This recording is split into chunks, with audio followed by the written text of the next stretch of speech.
Hello, and welcome back to another session of Fractured Shadows, a lovely little game of Homebrew Daggerheart with online friends. I am your host of the channel and the GM of the game, Shade, also known as PlagueDoctorShade. And here with us, as per usual, are my lovely friends, Statica, VoodooVixen, and Thorn. Hey, sexies. Hello. Hello, FOD watchers. I'm not fixing my mic. I'm too broke. So, just a typical announcements before we begin. This is a reminder to everyone that this is a mature stream, and that there will be mostly talking, but references to adult themes such as drug and alcohol use, sexual themes, psychological torments, gore, body horror, potentially much more. I will probably warn when these happen, or I won't. Just keep that in mind if you continue to watch. Second, this stream is not own any of the music or the art aside from the sprites here, of course. That we use today, and the stream is focused mostly on the story, the game itself, and the players and their interactions. Blah blah blah. You get the idea. And third, but certainly not the least, if you like this stream, if you like the other streams that I do, if you like the video content that I make here, do me a huge favor, and a favor for all of us, by interacting with the video, liking, commenting, subscribing, and ringing the bell notification so you never ever miss a single upload. With that out of the way, very brief, short, and sweet. Gang, are we ready to begin? Yeah, let's do it. Born ready. Excellent. Been ready since I woke up. Excellent. Very good, very good. 10 minutes ago. Yes. I'm gonna take your nappy wappy. Yes, that entire time I was talking before, I was actually just asleep and just doing that in my sleep. God, so real. True. Alright, so let's get started then. Last we left off, our intrepid group of adventurers have finally fled the prison, the dreadful fort of Fort Dreadmire. And upon getting out of the fort proper, they quickly discovered that important information that they could have used, they did not take with them, as it was soon revealed by Marqui asking a very simple question of, do you have the journal? And that journal being the warden's journal, to figure out why they were sent to the prison in the first place.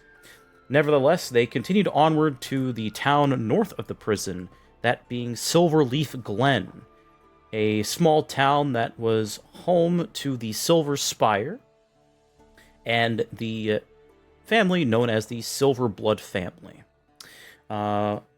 When they were there, they had a nice little stay at the Harper's Pub, a inn that was quickly found out to be the home of mostly dwarves, as they entered a mostly dwarven settlement. But within, they talked to the barkeeper and proprietor of the inn, Hjoldi Aelwright, who explained a little bit about the town, including the reason why it has such a moniker, that being the silverleaf trees or silverleaf pines that are on the edge of the town proper and the mystical, magical, alchemical region that they hold, known as the Silver Leaves.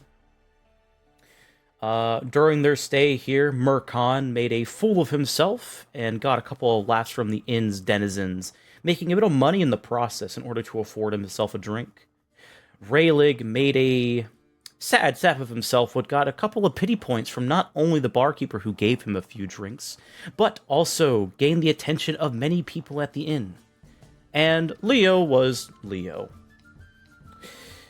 Aside from that, when they quickly made themselves known to the improper, the party met up with two people that were from different organizations.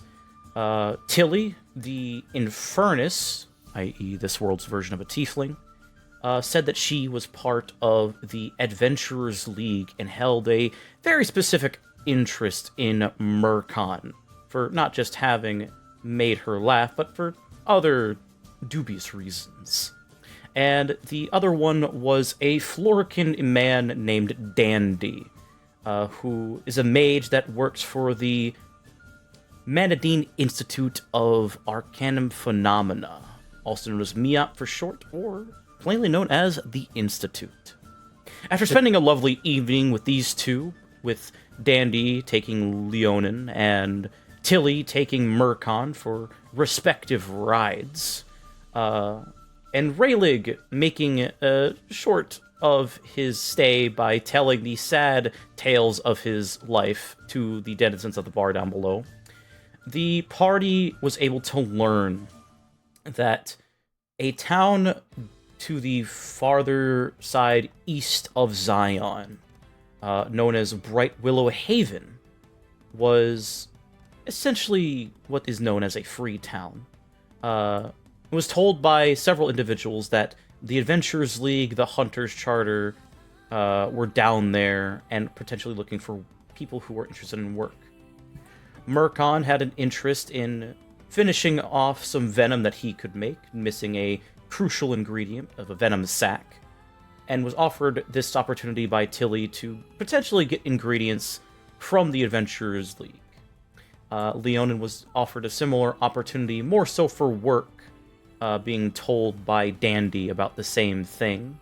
And Rayleigh was informed about this via the innkeeper himself, who was mentioning about both of them working on a job for Count Silverblood that involved defending the Silverleaf Pines. Eventually, the party did make their way down east, leaving Silverleaf Glen, passing by the Moonlit Bastion and Eldermore, the neighboring town of Bright Willow Haven, before entering Bright Willow Haven proper. And being led by Tilly and Dandy, they made their way to a very large building known as the Grand Guild Hall, that housed not only a section of the Hunters Charter and the Adventurers League, but also a small sect for the Merchants Guild. And as the party briefly split up, with Murkon going to check out the Hunters Charter, with the rest of them going to insist on checking out the Adventurers League, a familiar face, or in this case, mask, was shown to the group as he said hello to Murkon in a very familial tone. And this is where we pick up Murkon and group and co, with the party having been in Bright Willow Haven and shooting back to where essentially we literally left off last time, with you facing a very, very tall, silver-haired, half-elven man wielding a cello that you are familiar with, slung over his shoulder. And he looks to you, Murkon, with a head tilt, as it is kind of undecipherable to see what he looks like under the mask, though you can only assume it's a smile based on his tone. So I changed the music a bit. Here we go. As he approaches you at a very quick pace, I would say that the doors had just closed, so Murkon, you're the only person that can see this, as your older brother, the eldest of the Silverbrook family, walks up to you, puts his arm around your neck, setting the cello down onto the floor as it stands straight up without any effort, and proceeds to rub his knuckles into your skull. As he gives you a very elderly brother noogie. Well, well, All well. right. I did not expect to see you here, younger brother. What are you doing all the way out east? As he makes his presence the good old Saradus Silverbrook. Murkon is like just starting to reel back from the fact his brother is just here. Of course, the knuckle grinding into his head just makes the bells ring as he's just like, I should be asking the same to you. What in the world are you doing out here? And as a very brief reference for everyone, if I can pull up his fucking picture. No, it's not letting me. Well, I posted it in the Discord, so he's part of important NPC, so you can see what he looks like. But yeah, no. Oh no, here he is. Bink and Bink. And he does let go of your head before slinging the cello back over his shoulder with a little effort. You can feel the of wind as he does so. Well, I was told recently about a sect of the Hunter's Charter that was all alone out here, self-sufficient, not reliant on the other towns and whatnot, and for that, the better part of the Charter itself. And I decided to see if they knew anything about House Silverbrook, for that matter. Apparently, they know little, so getting them a bit set up and making sure they know what's what around here, despite having been here for some time, apparently. And he does look back to the person that he was coming out of the office of, and you do see another individual. This one appears to be a very elegant, feminine Florkin woman, with what appears to be a white face, gold eyes, and the appearance of thorns that make up her body, with her hair, essentially, quote-unquote, the back of her head sprouting out like a rose. And I actually have a picture for you here.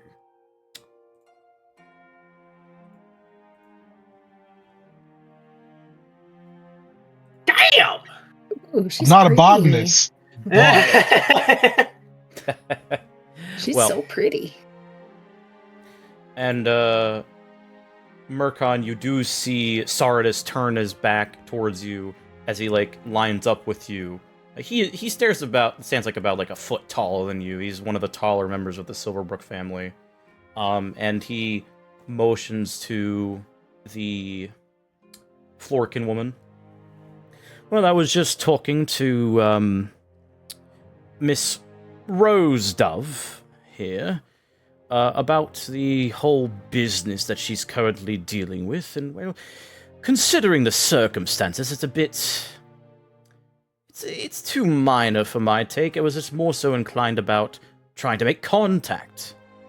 And you do see her frown as she walks up to you both, giving you a nod, Murkon, and looking back to Saradus with, like, her arms behind her back, and probably the most stoic expression you can imagine a flower person could make.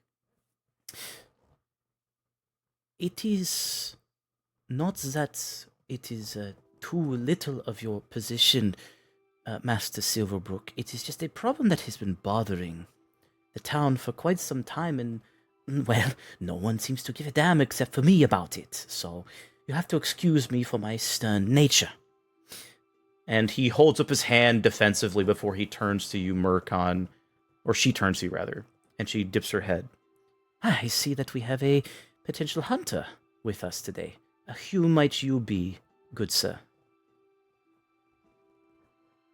Murkon a little more composed now that he's being addressed by someone not his brother. He does his own more appropriate bow with a dip of his head, light jingle of his head, of the bells.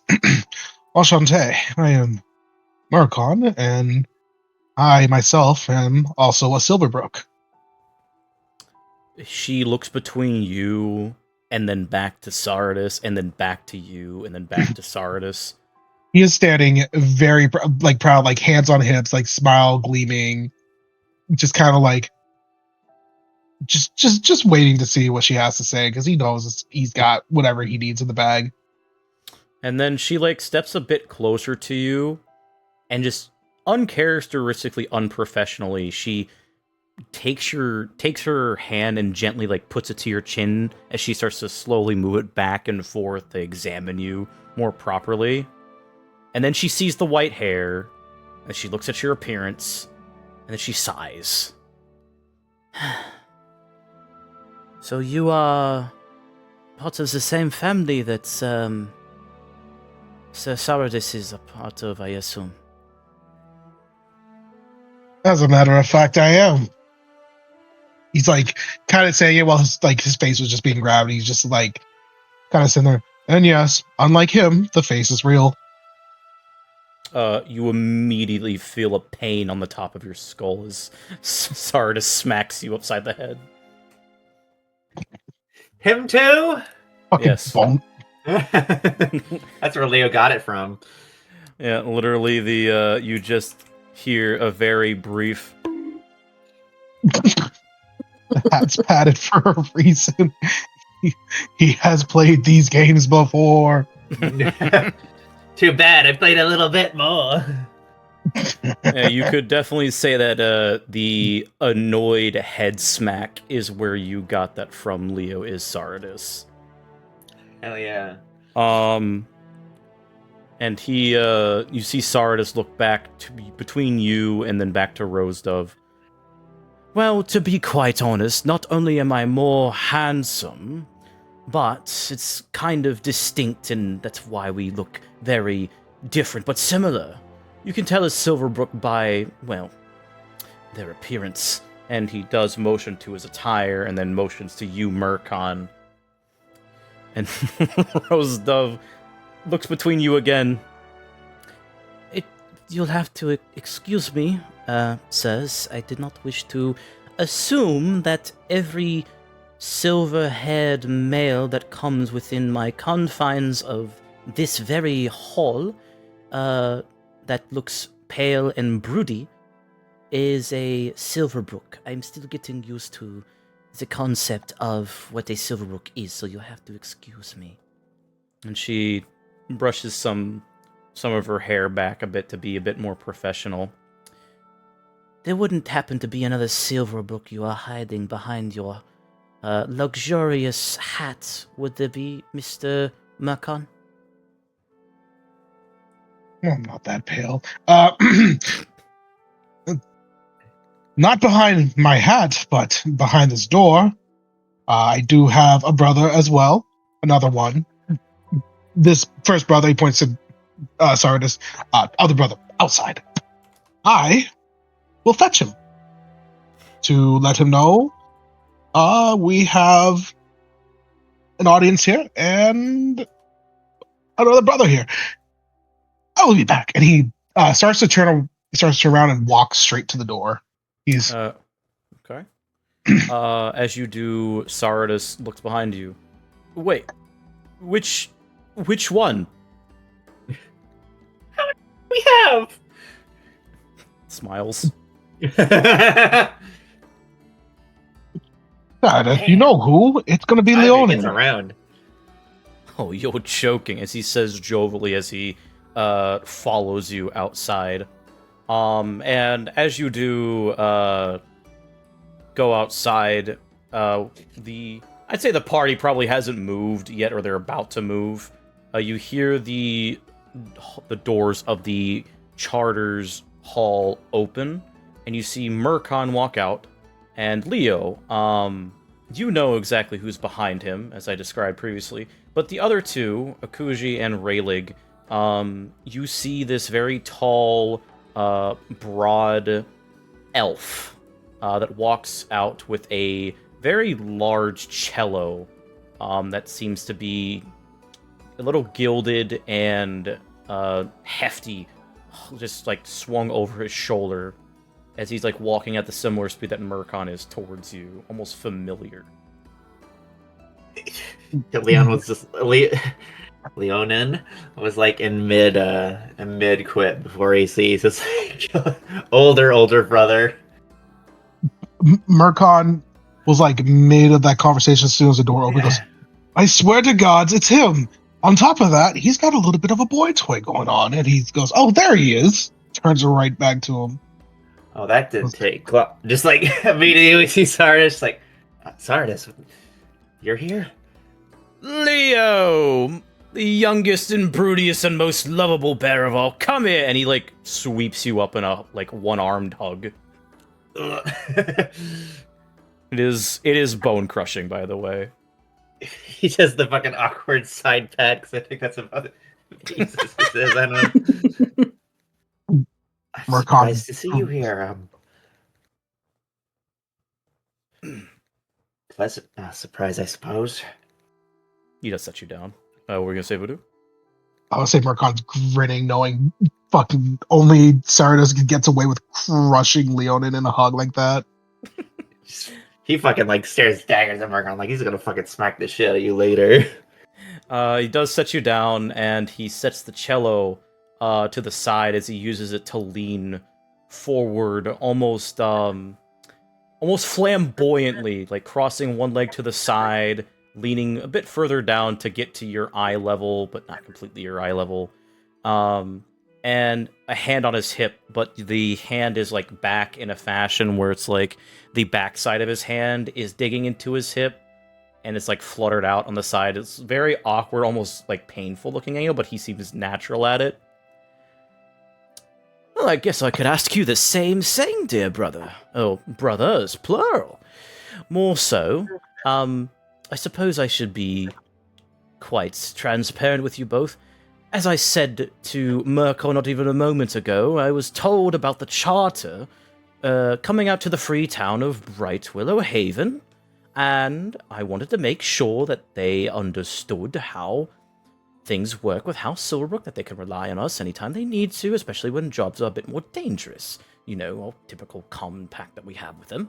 And this is something, even in your training, Mercon and Leo, you both know that House Silverbrook has this, like, essentially this agreement with the Hunter's Charter, that if there are any jobs that are deemed extremely dangerous, that there will most likely be a member or two of House Silverbrook with a charter member to make sure that they don't get killed.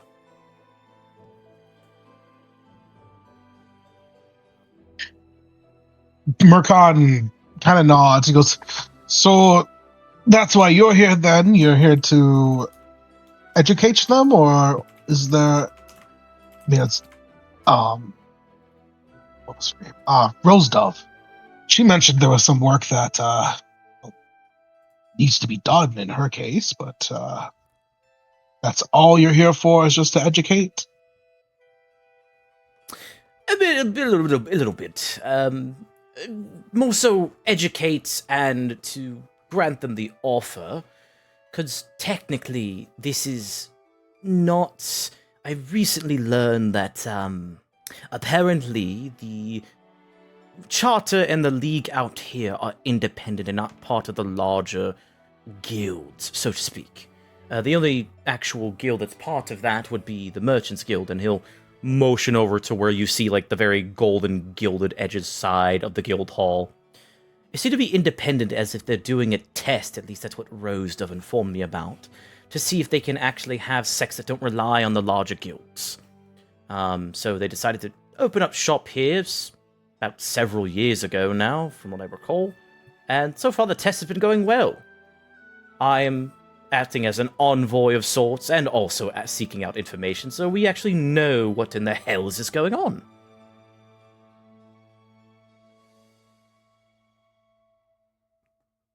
Either way, several years is kind of a long time before they can actually... They need more time to figure out if this is working? I mean, this place doesn't seem too... Turns around and look around. Squalid? I mean... seem to be doing just fine. So it does indeed. And he leans back up, still leaning on the cello very casually. Well, all that considered, if I may ask, what exactly are you two doing here? Looking for work, I take it? Murkon is giving Leo the fucking bombastic side eye. Yeah, Leo's also just looks at a loss for words, just like Work. Yeah, work. Yeah, a little low on funds at the moment. Yeah, for no reasons in particular. No, none at all. Leo just looks at him like, really? Now he's just gonna be more suspicious. No reason at all is what you said, correct?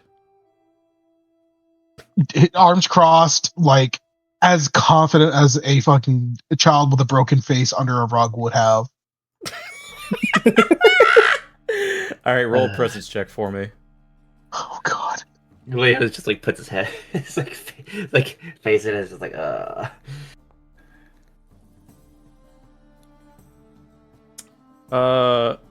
Murkon, you feel that similar presence that only one other person can give off. That is an aura of dread. That person would be your father. And you feel Sardis pause, slowly lean down in your direction, and lower his voice as the mask just, like, is inches away from your face. Murkon, what did I tell you about lying to me? I didn't think the part of us getting arrested was all that important. You know, it's just such a small detail for, you know, the travels that we do. It's just, it just kind of keeps looking over to Leo, like head turning.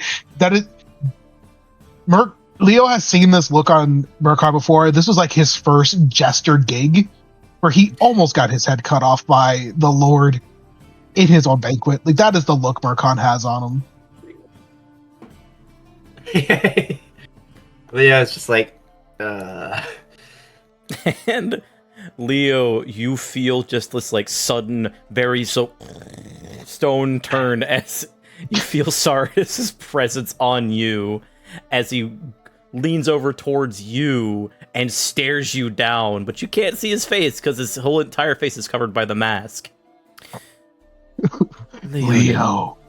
well, I understand him getting arrested, but I'm not sure why they took me in.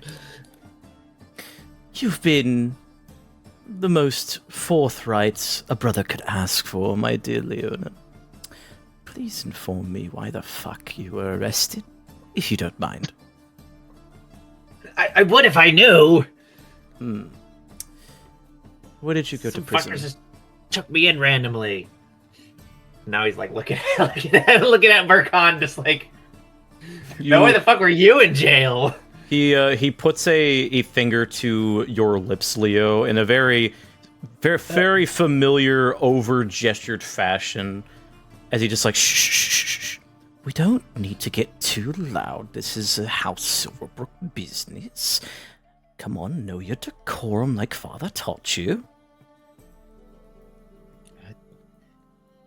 His older brother. Good lad. Now, where did you end up going? You do know the name of the place, right? It was like some like keeping place called the Dreadful Admire. The Dreadful Admire. And he looks back over to you, Murkon. Murkon? Oh, well, if it gives me any points, it was Fort Dreadmire. So you're telling me that the two youngest children of Vladimir Silverbrook ended up in one of the worst prisons they could end up in, say for that of the... Oh, I don't know.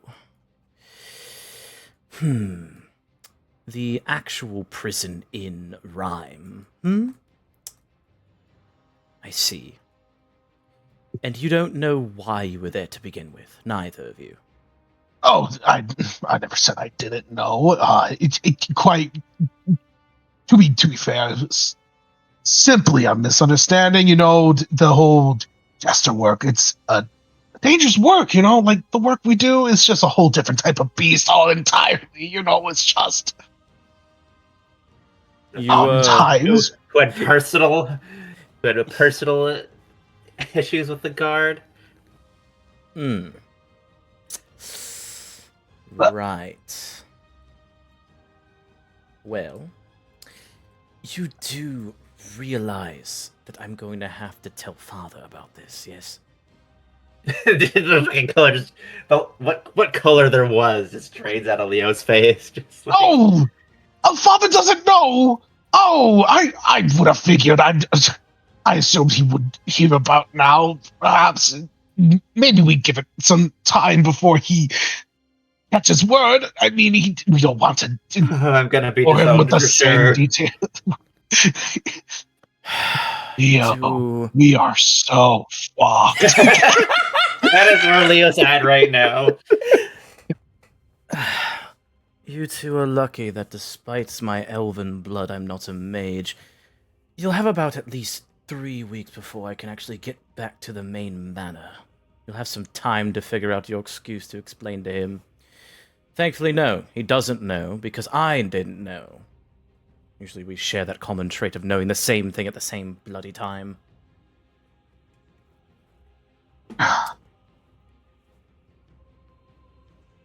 I can only speak for myself. It was just bad humors coming my way. That's all I can really say.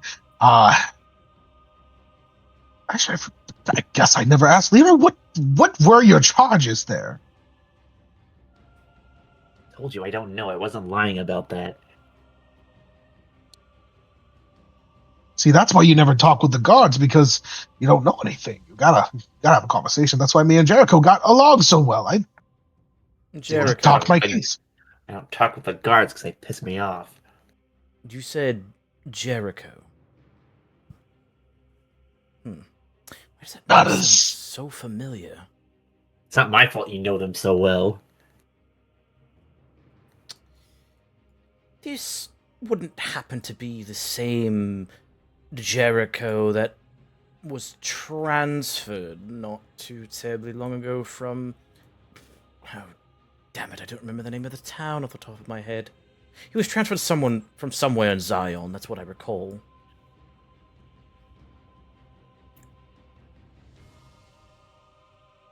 It wouldn't have possibly been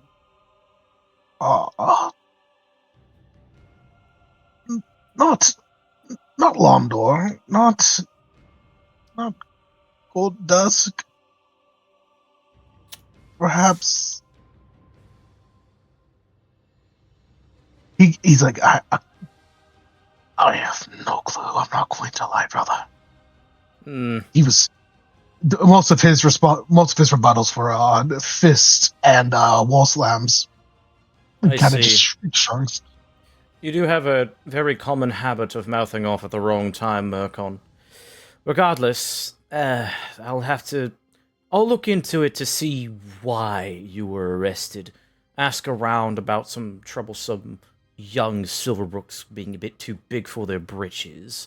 One quiet, one exuberant, I'll say. What was it? Well, we shall see, my dear Leo. Regardless.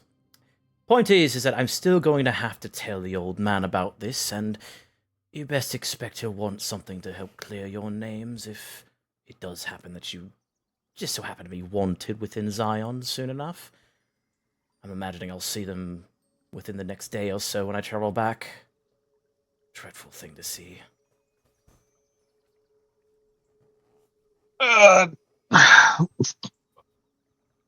How is father doing then, brother? I haven't seen him since, I made off on my own work. Truth be told, he has been asking about how your progress has been. You too, Leo. He's very curious to see what his youngest twins are doing in the greater land of Rasdanya. But other than that, he's still busy as ever, making sure that the whole land does not get terribly corrupted by an occasional demon or potential monstrosity. You know the works. Mercon, for a moment, lets his guard back down.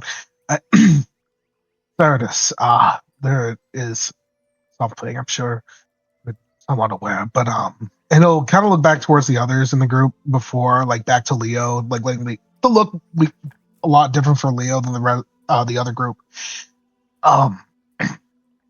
He turns back to Sardis. We do know about some sort of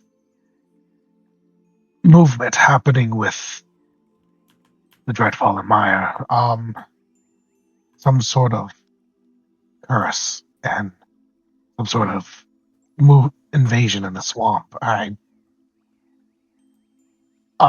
assuming that rings some kind of bell for you.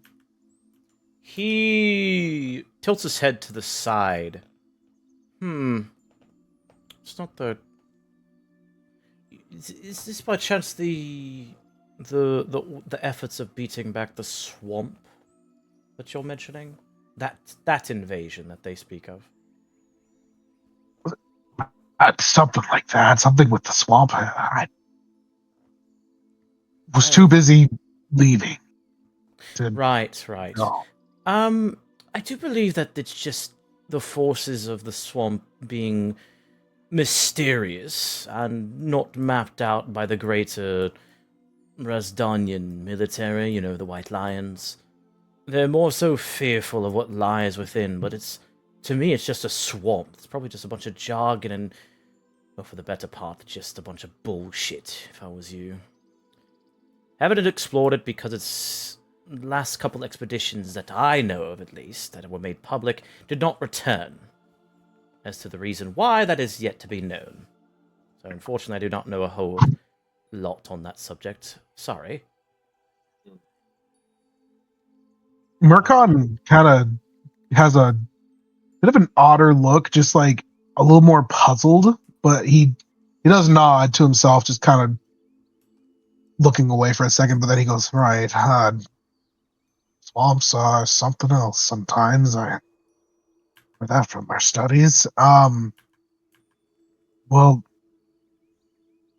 really, I just did not expect you to be here. Are you staying for longer? Are you going to be around for town? Maybe we could at least catch up a little bit and not leave it on a note of oscillation.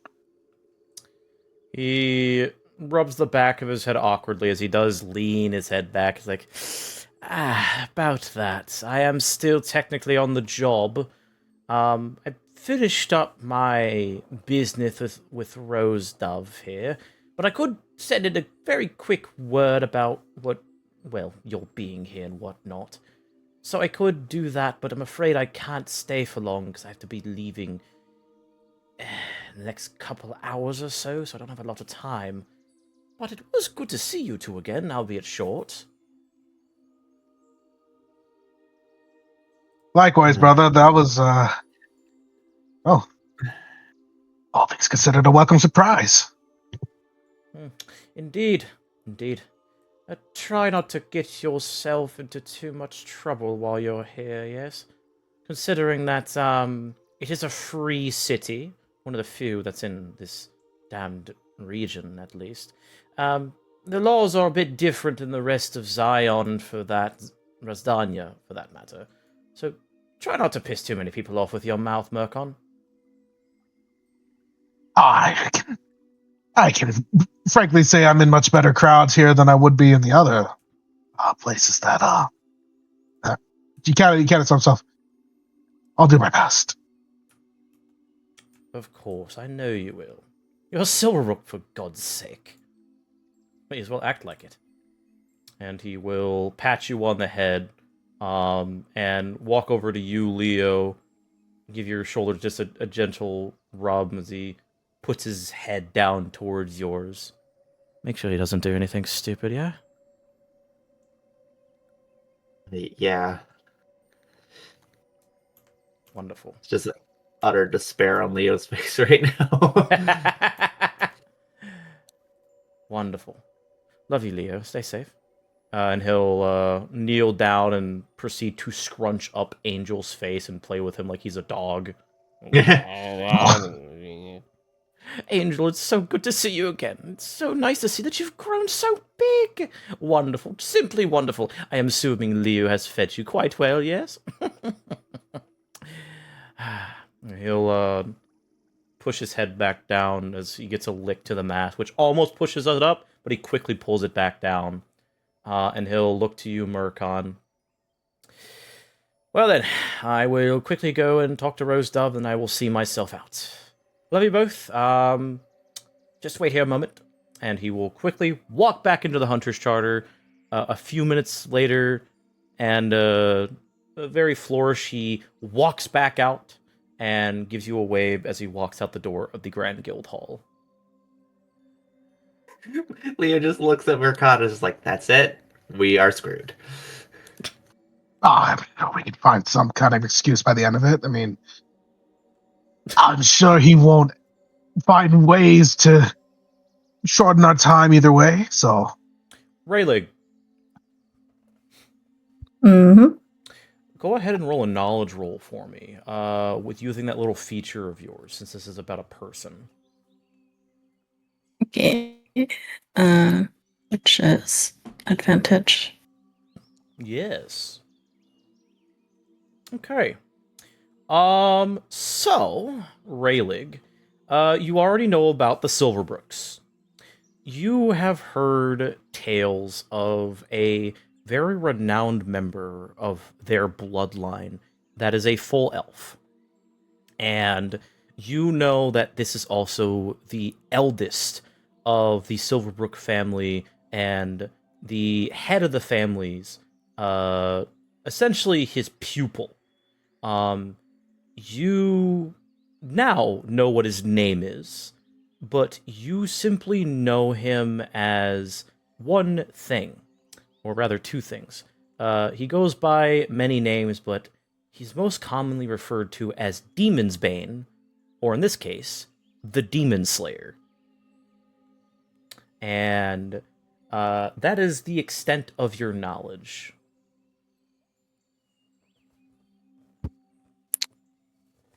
Yeah. Yeah, I feel like he was standing off to the side. I feel like Zardos would probably not assume they're part of the same group. No. He looks between, like, They as look he's, like, very walking out. Sorry, go on. I'm not just saying they look very different. Yeah. He's not even, like, looking in your direction, Rayleigh, because he just sees that you're, like, you know, typical fawn man, probably a hunter, maybe an adventurer, or most likely, based on your attire, some clerk for the Merchants Guild. However, as he's walking out, his eyes, or rather his gaze, just glances towards Akuji and stays there for a hot minute before he just completely turns away and walks back out. She would look right back at him and then kind of like how an animal's ears will kind of pin and their gaze kind of sharpens in that like challenging kind of way almost. She'll kind of do that as well, as she's not liking where she's at right now. Yeah, All the loud noises. Akuji, Hello. in this case, because you are a mage, I need you to roll, let me check here. What's a good one for you? Your spell casting is your instinct, yeah? If I remember correctly? Yeah, it looks to be that case. I Go would on- assume so, yeah. Yeah, that's what the glowing thing is, I remember. Go ahead and make an instinct check for me. Okie dokie. Man, I'm already full on fear, guys. Chill out. So, you don't know this power, but there is this...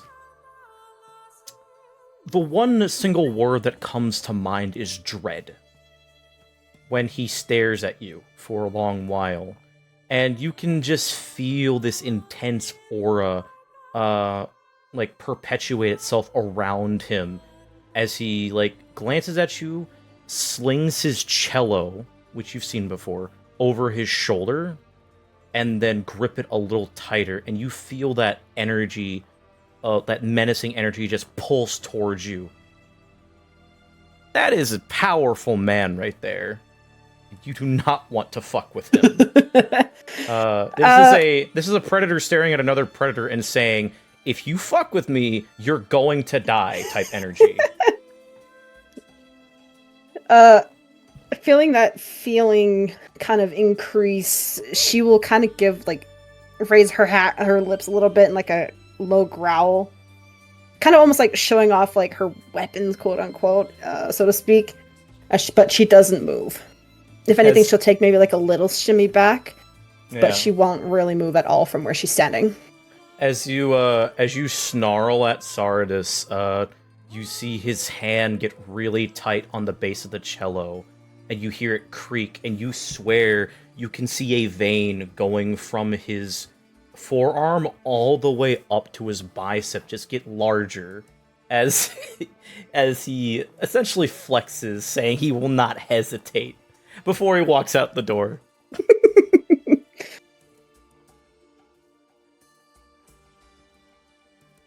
So, the doors to the Hunter's Charter eventually do open back up, and you do see the Rose Florkin lady, Rose Dove, standing. Silverbrook party and whoever else is with them, would you please come in? All right. Mercon looks over to the group, kind of like,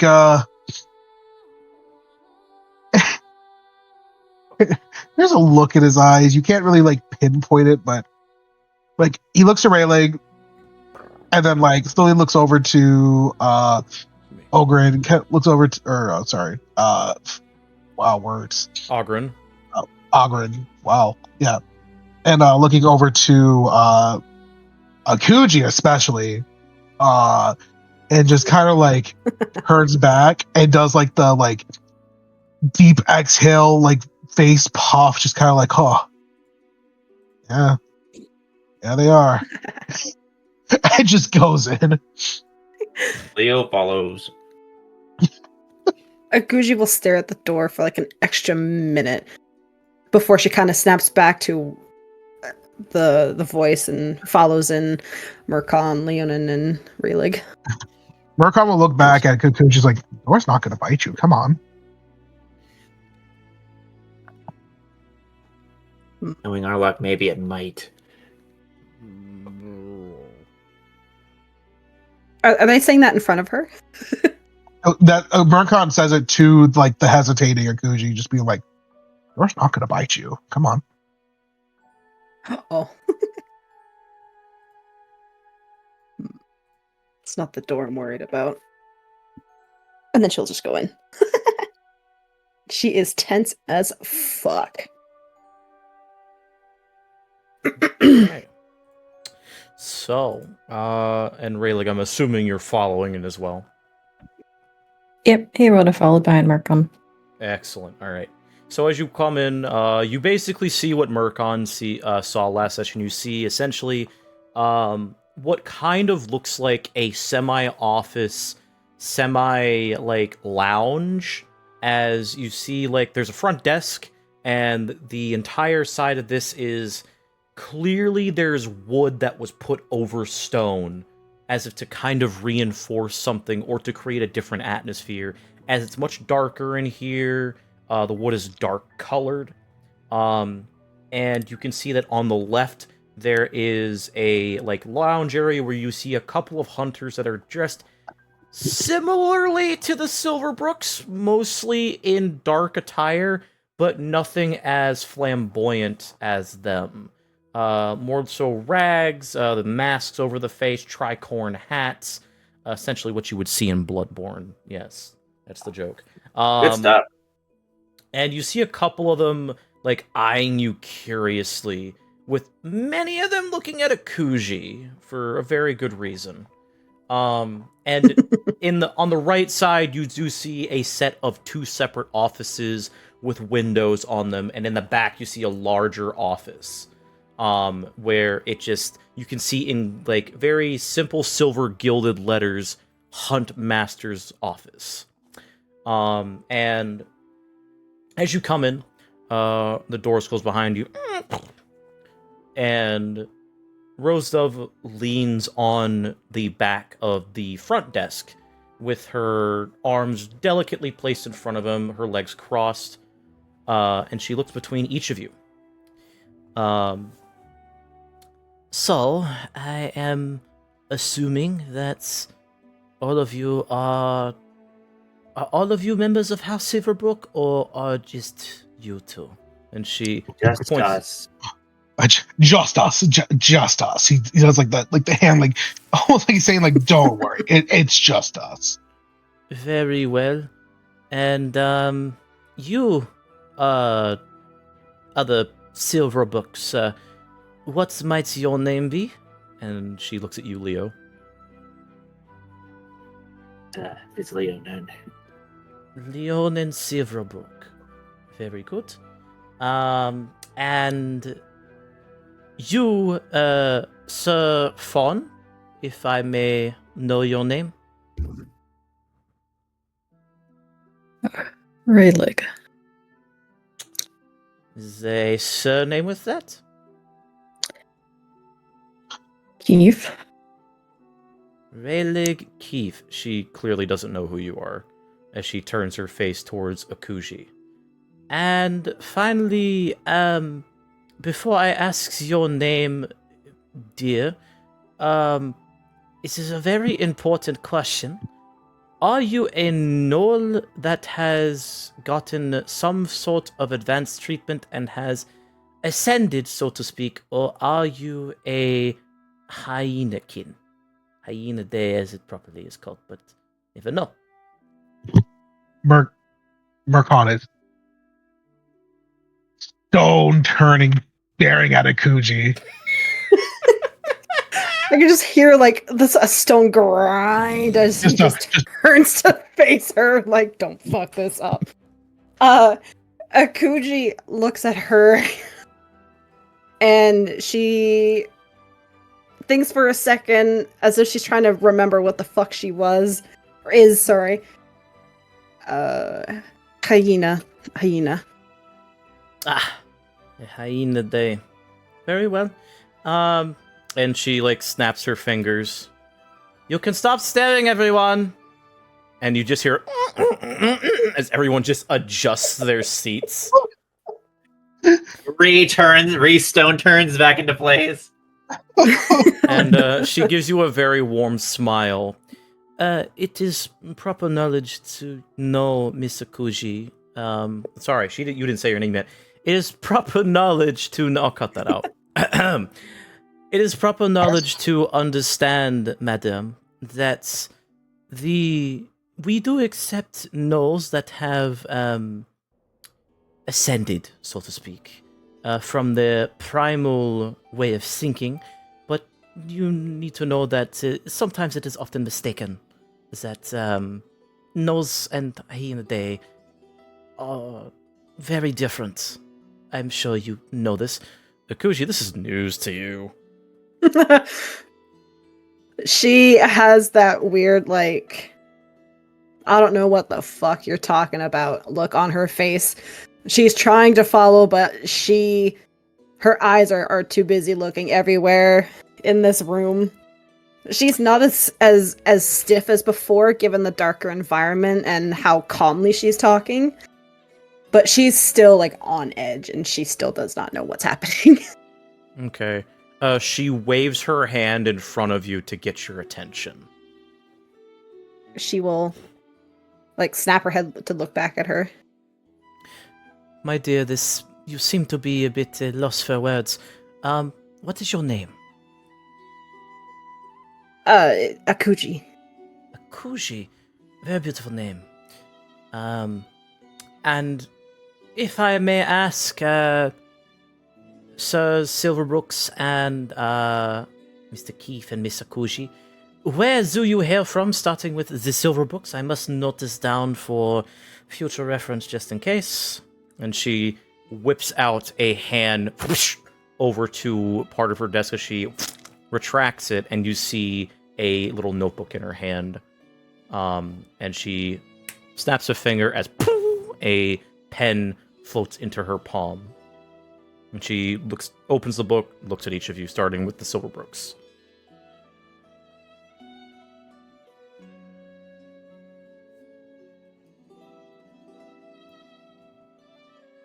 Looks to Marqui. Looked back to Leo, like, hey, just like, this is like the first time. He's just like, what do you mean you don't know what to say? This is what you do, you talk! I assume my brother gave at least a little bit about us. I just want to make sure I follow. Don't sully too much information about the same thing. Yes, I am very well aware, unfortunately, about the how the pact between the Charter and the wonderful House Silverbrook works, but I am more so asking, where do you hail? Are you bloodline descendants? Do you hail from a specific estate or guild hall of House Silverbrook, or are you from somewhere else? Murkon's a little bit, a little more. You see him kind of go quiet as he crosses his arm and he leans further back in his chair. And as he does, though, he starts to kind of like draw his mind forward. We are blood related. Our father is the matriarch, or is the patriarch of the Silverbrooks, and where we hail from is not a very, let's say, common town that people are even aware of. Let's just say where I grew up is not a place that is even around anymore, so to speak. Right. If you'll excuse me, I do not wish to be rude, Mr. Murkon, or rather Mr. Silverbrook. The whole thing about tragedy is very commonplace in the Hunter's Charter. I used to live in Nondor myself, so I understand. But that still does not answer the question.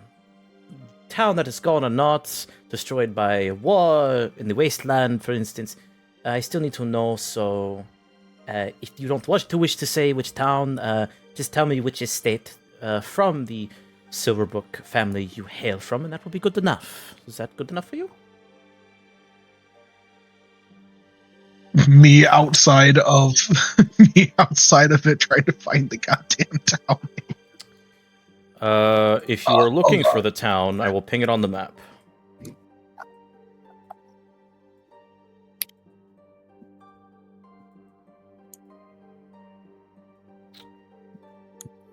It is that would be your town in the backstory. However, yes, that's for the actual Silverbrook place, if you want to say that, it is in Gascoigne. Okay, yes, that's what I was trying to grab there. Gascoigne. Yep. Gascoigne is where we are from. That is our specific sect, chapter. Oh, I see. Well, that actually lines up with what Sir Saradis has told me very well. All right, and now let me make my way down here. Master Keith. Where do you hail from? Well, originally I'm from a small town, Stathshire, in the northeastern portion of Predelsa. But at the age of 25, I moved all the way across Rasdanya to Londor, where I studied at a university there, and met my dear wife, Matilda. Oh boy. And we lived there for over 70 some years. Mm-hmm. Long, happy marriage. Okay. So, do you still reside within London, or do you live in Staffordshire with your lovely wife and, I presume, many kids, or is there something else that you that has a part of your life that you live in now? And my three kids. They've set off on their own Mm-hmm. life journeys, as well as my wife. Hmm. And I suppose Londor is where I stayed afterwards. Not that I had much thought of going anywhere else. Hmm. So you still not until this past few days is when I left Londor.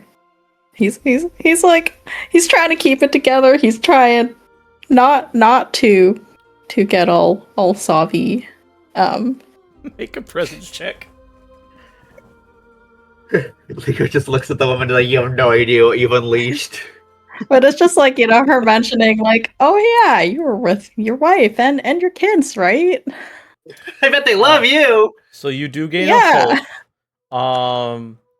And she doesn't say anything, but you do have a single tear that does roll down your cheek at the thought as you're trying to hold it in. And she's like, she makes a face like, I will simply mark you down for Londor. Does that work? Yes, that works. He kind of like trails off at the end. Very well. And Miss Akuji, do you have a place of residence? Murkoff's stone turns again.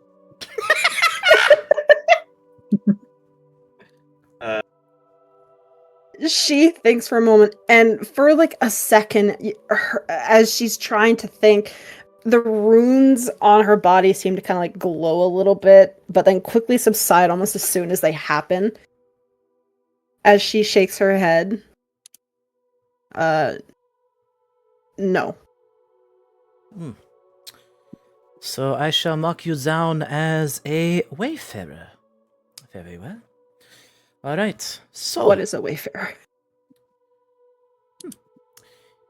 New to this, I see, huh? Well, in Rasdanya, at least as far as I'm aware, a wayfarer is a common term that is usually referred to a traveler or a nomad, one person that does not typically settle down in one place for very long. And another term is vagabond, adventurer, and they can be used in very negative means, but I'm trying to mean it as a title of, I guess, intrigue, interest, perhaps valor, or something good, I assure you.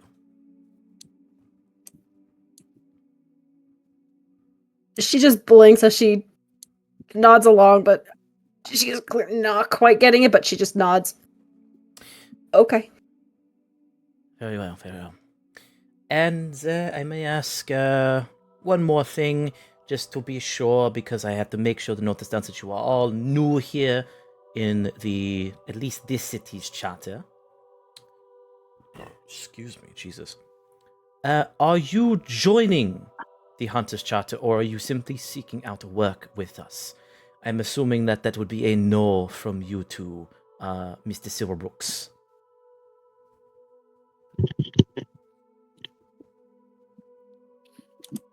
That's the best answer I have.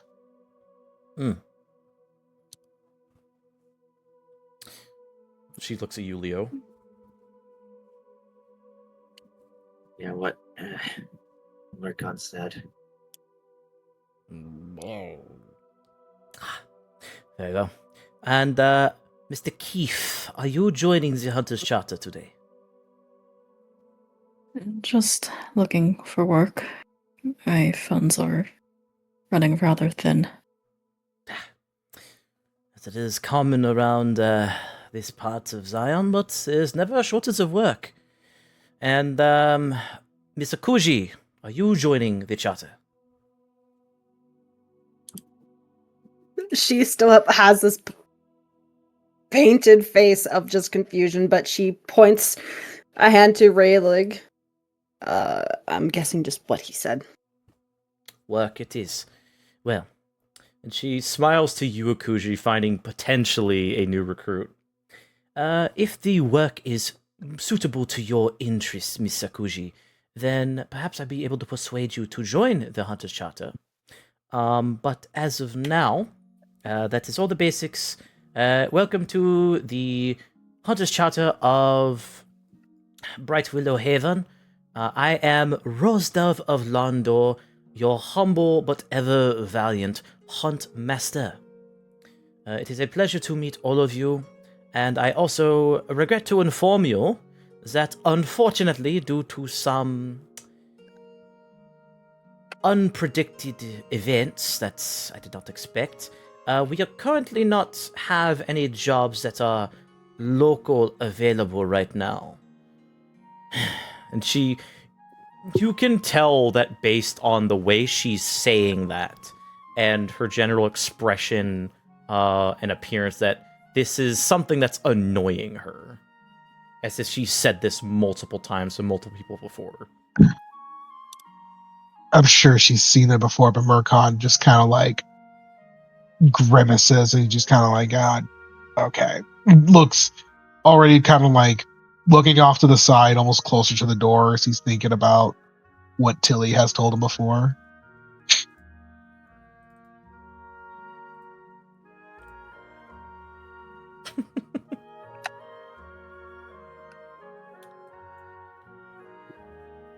Are anyone else reacting to this information?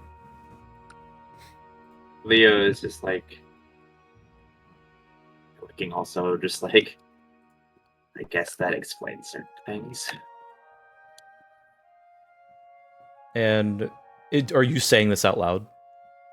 Yeah. Hmm. He is saying it out loud. Uh, Not that it's any of my business, but what sort of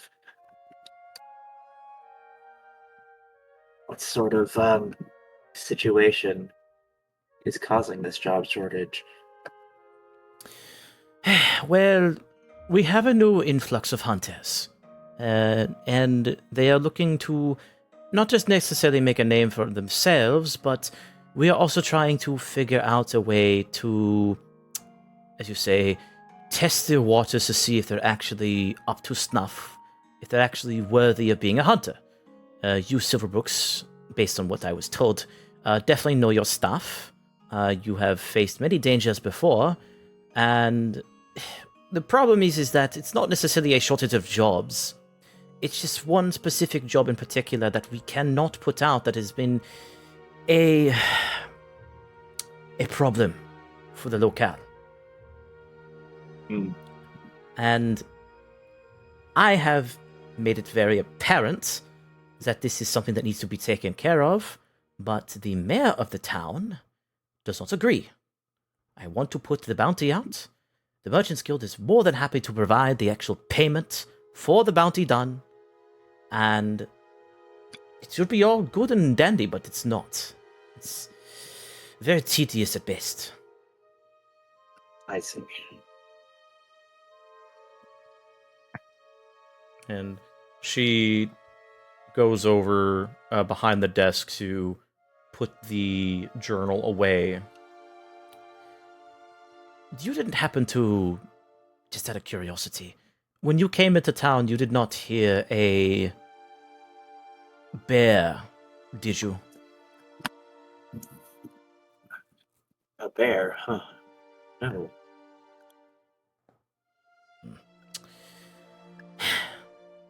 I thought as much.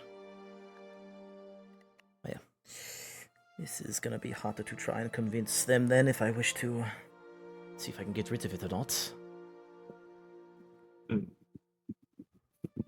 Of course, I don't wish to be presumptuous, but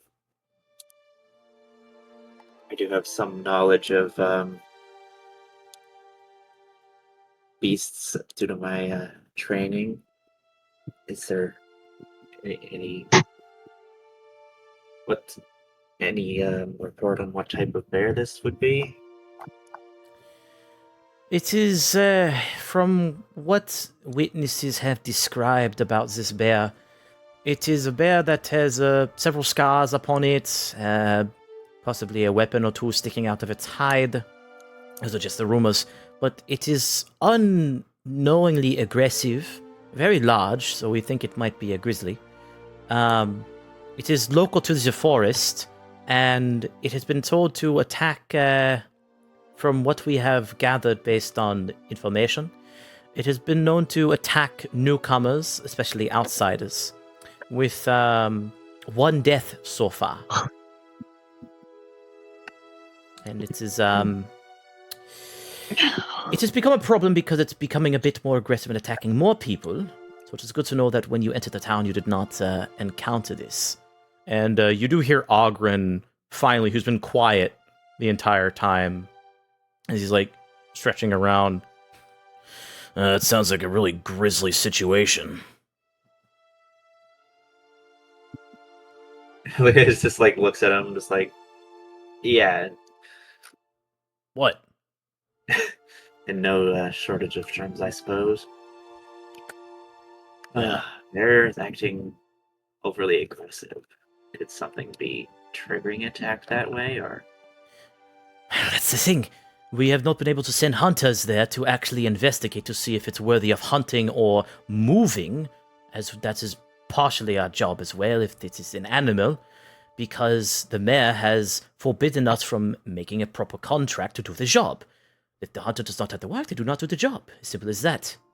And, of course, naturally, the hallmaster over on the Adventurers League seems to be on that same side. So I can't do anything about that, and if I can, you would have to essentially convince the mayor otherwise.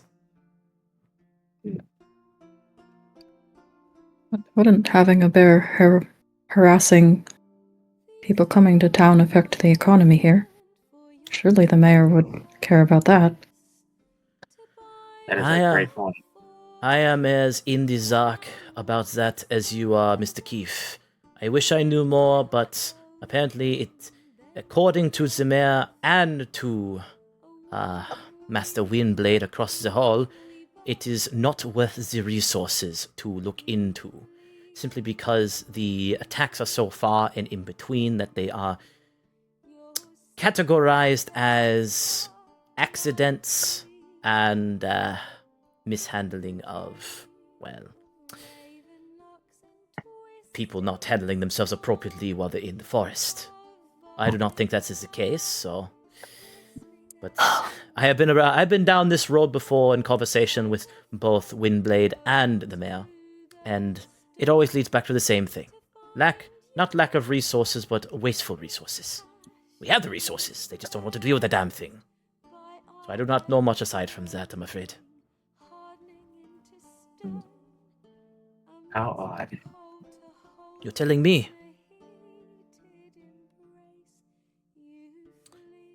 If you are curious, you could look more into this business by going and talking to the Hall Master of the Adventurers League.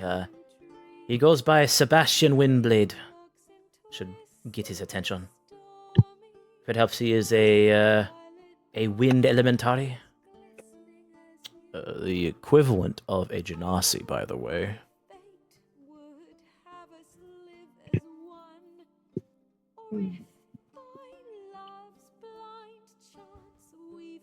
I see, maybe.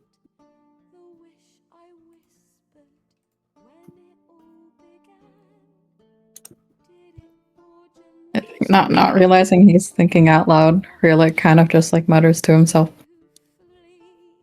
Oh, my former employer would have made it their problem if they didn't see it as their problem at the moment. If only it worked that way here, but we are We try to work together as much as we can in that matter, and try not to force hands when they're not needed. If you wish, you can look into this a bit more, and if you can convince them, I can actually put up a contract for you to take. That way you can actually show me if the Silverbrooks are up to snuff or not. But speaking of contracts, before we get too off track, what is this work that's not anywhere nearby? What does that entail? Well, there is this one was given to us by actually Saradus, now that I remember. He posted a job that was from a separate charter hall. It's mentioned something about some type of spirit that's riding across Zion in the darkest hours of the night and disappearing across the border to the Discordian wasteland. Not much has been really said, and we don't have our scouts in that area. So if you could end up going to a hall that is probably within a residing city, then you might be able to find more information that way. That is what we are supposed to direct the interested hunters into. A couple have already left, so there are some looking into it as we speak.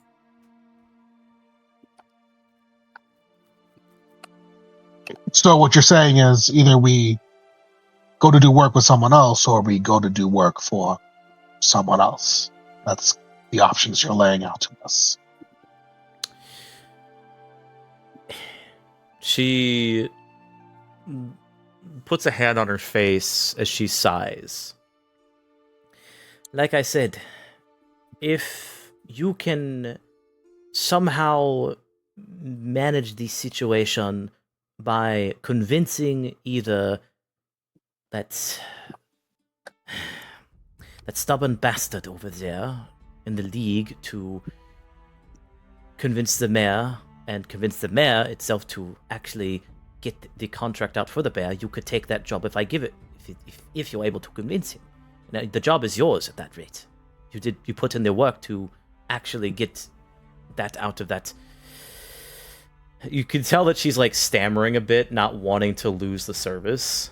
And she like takes in a breath.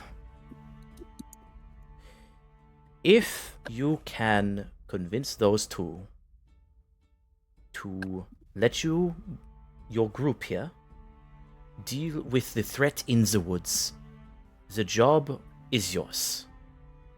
Because I cannot do anything until that is taken care of.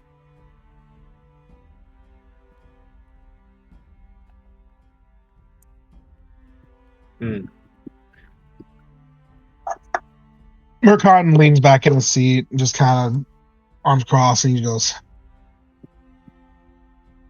well, we're quite lucky you caught us at a time where we're in needing of kind of, well, any work that is not outside the scopes that we study. So we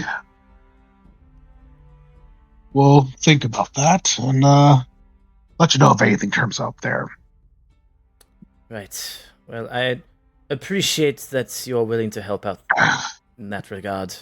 It has been quite the pain to get them to convince really anyone to get these minor jobs actually started.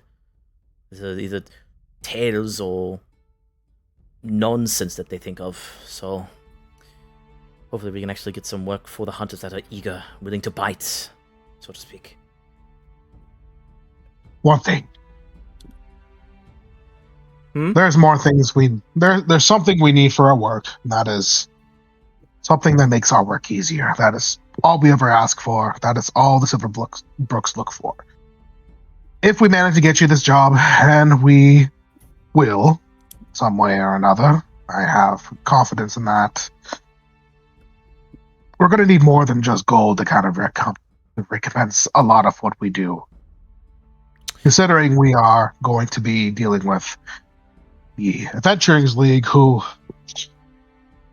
I may not be as well traveled as my brother, but I do know you two don't always get along, even outside of your little chapter that you have built yourself here.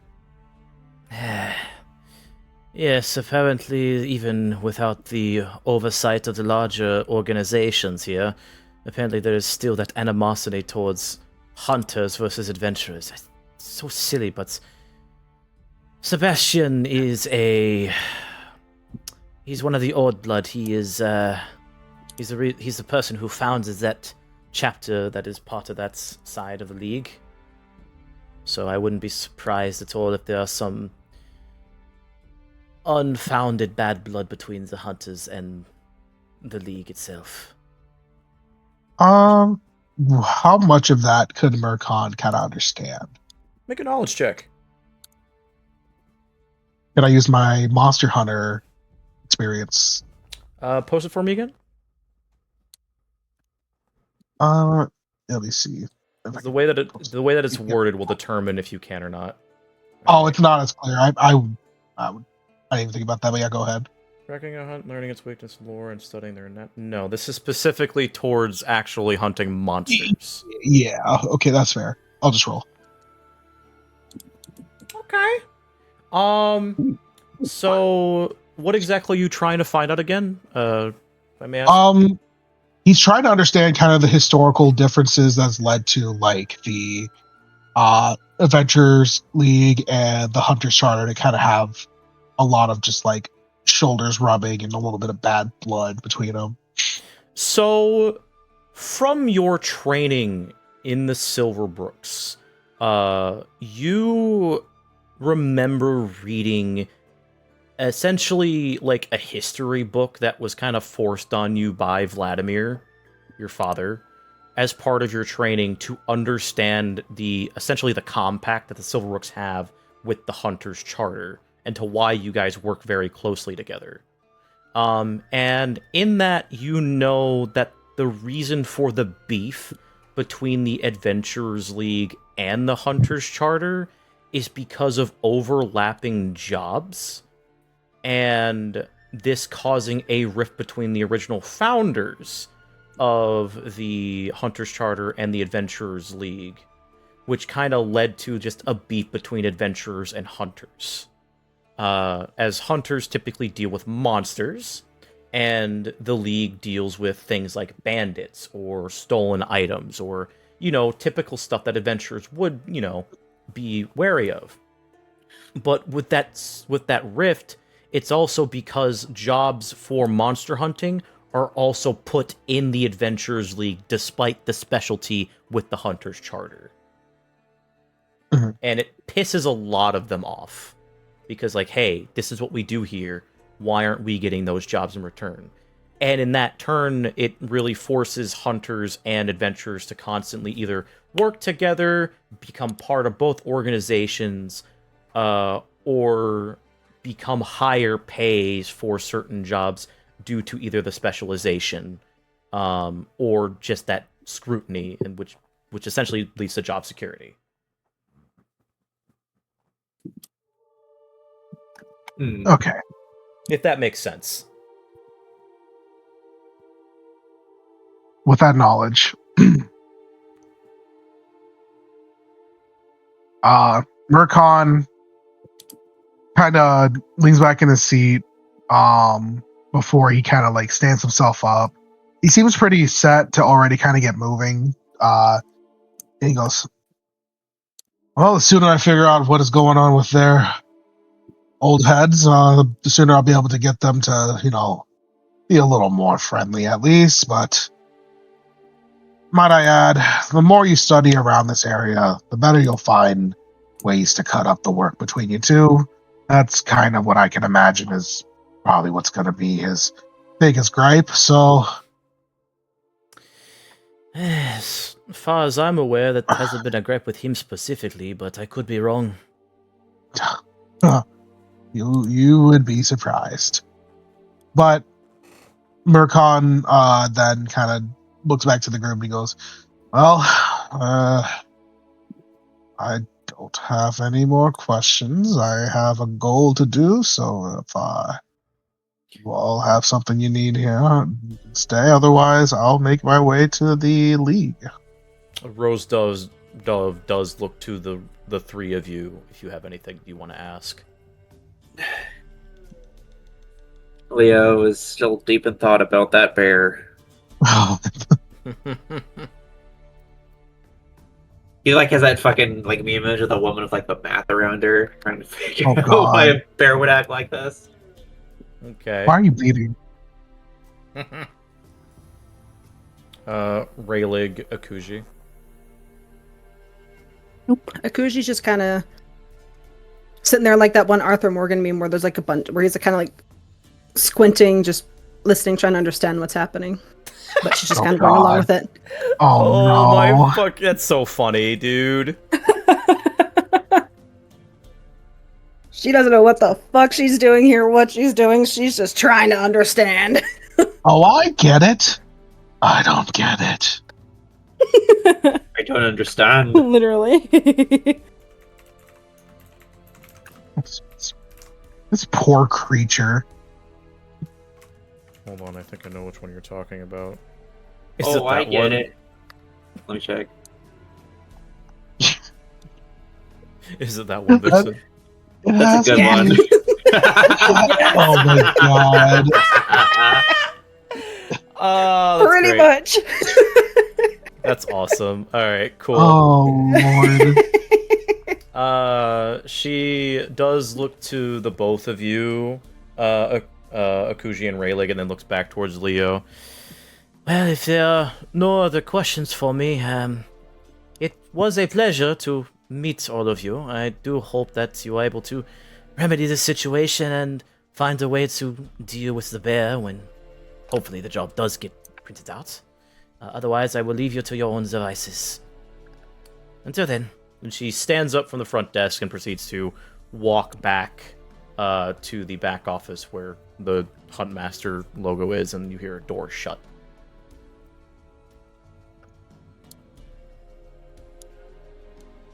So, what would y'all like to do?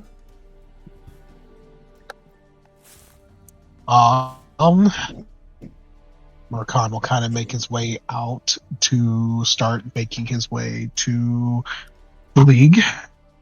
Okay. Kind of waiting for the group still, since they all seem pretty ready to get out too. So he just kind of like, more so mumbles towards Leo, but he doesn't really care who's listening. He goes, well, brother did one thing right. He managed to establish that the hunters and the adventurers really do hate each other sometimes. More petty squabbles.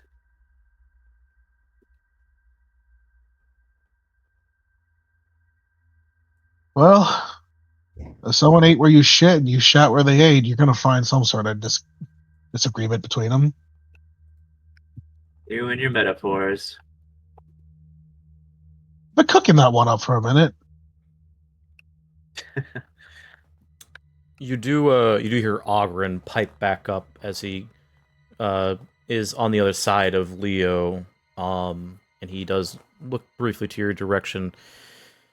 I mean, I know about the beef between them, but it's a little odd that this sect in particular has any beef. They don't act like the normal, hunter and adventurers. They're kind of out of their depth here a little bit. I mean, I would know I'm part of the League. Seems to be the case. Yeah. But still, business with the bear. That's what I'm curious about, too. The fact that, I should be used to people not doing anything because of dumbass politics, but... Well, I don't know much, but I usually keep to myself, get a job done, then go drink, so... Who knows? Maybe Sebastian has some beef with Rose Dove. It could be personal, maybe a lover spat. It could be really anything, man. Let's go check this out, though. Yeah. Oh, that's going to be funny if I find out those two managed to get in the same bed together. It would be very funny. Wonder how many petals she left behind. Wonder how many thorns he's got in him. And, he does open the door and actually hold it open for you all to walk in. I'm imagining they say that, and Rosewood, Rose Dove, like, was just peeking her head out to try to say something, and she hears that, and she just, like, stares at them. These fucking assholes. So you all do go across the hall, to the other side of the old temple, to the Adventurers League side, which is a bit more, you could say, not necessarily cosmopolitan, but it does give off that vibe. Brighter wood, there's windows, obviously says Adventurers League in a, like, metal plate on the very top with a little shield logo with the 2 crossed swords. And as you go in, you see a very nice, like, open parlor where there's a front desk that is, like those front desks at a hotel where there's, like, a bar and then it goes back into the office area. That's kind of what it looks like.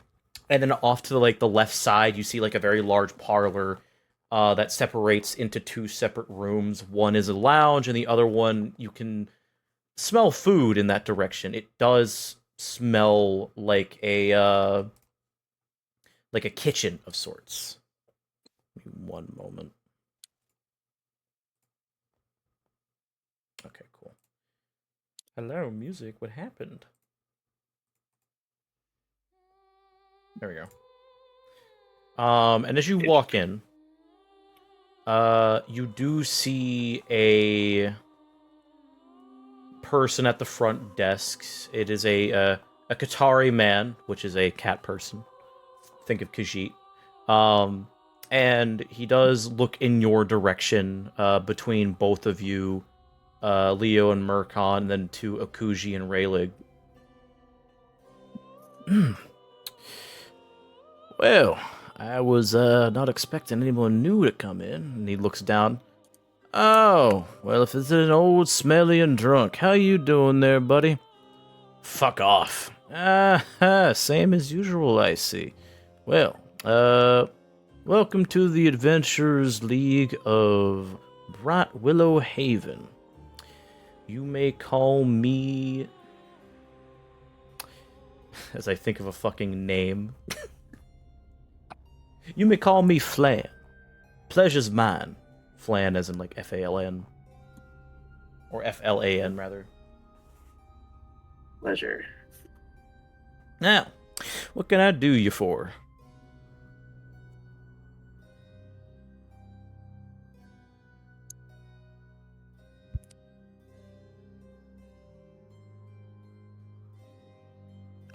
Well, Marqui, just be our bead. Oh. Oh, okay. And now I have feed. And now I have feed. Excellent.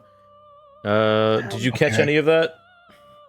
I know we made it in. I did not catch the name. A Qatari man, a cat person named Flan. Yes. And he asked, what can I do you for?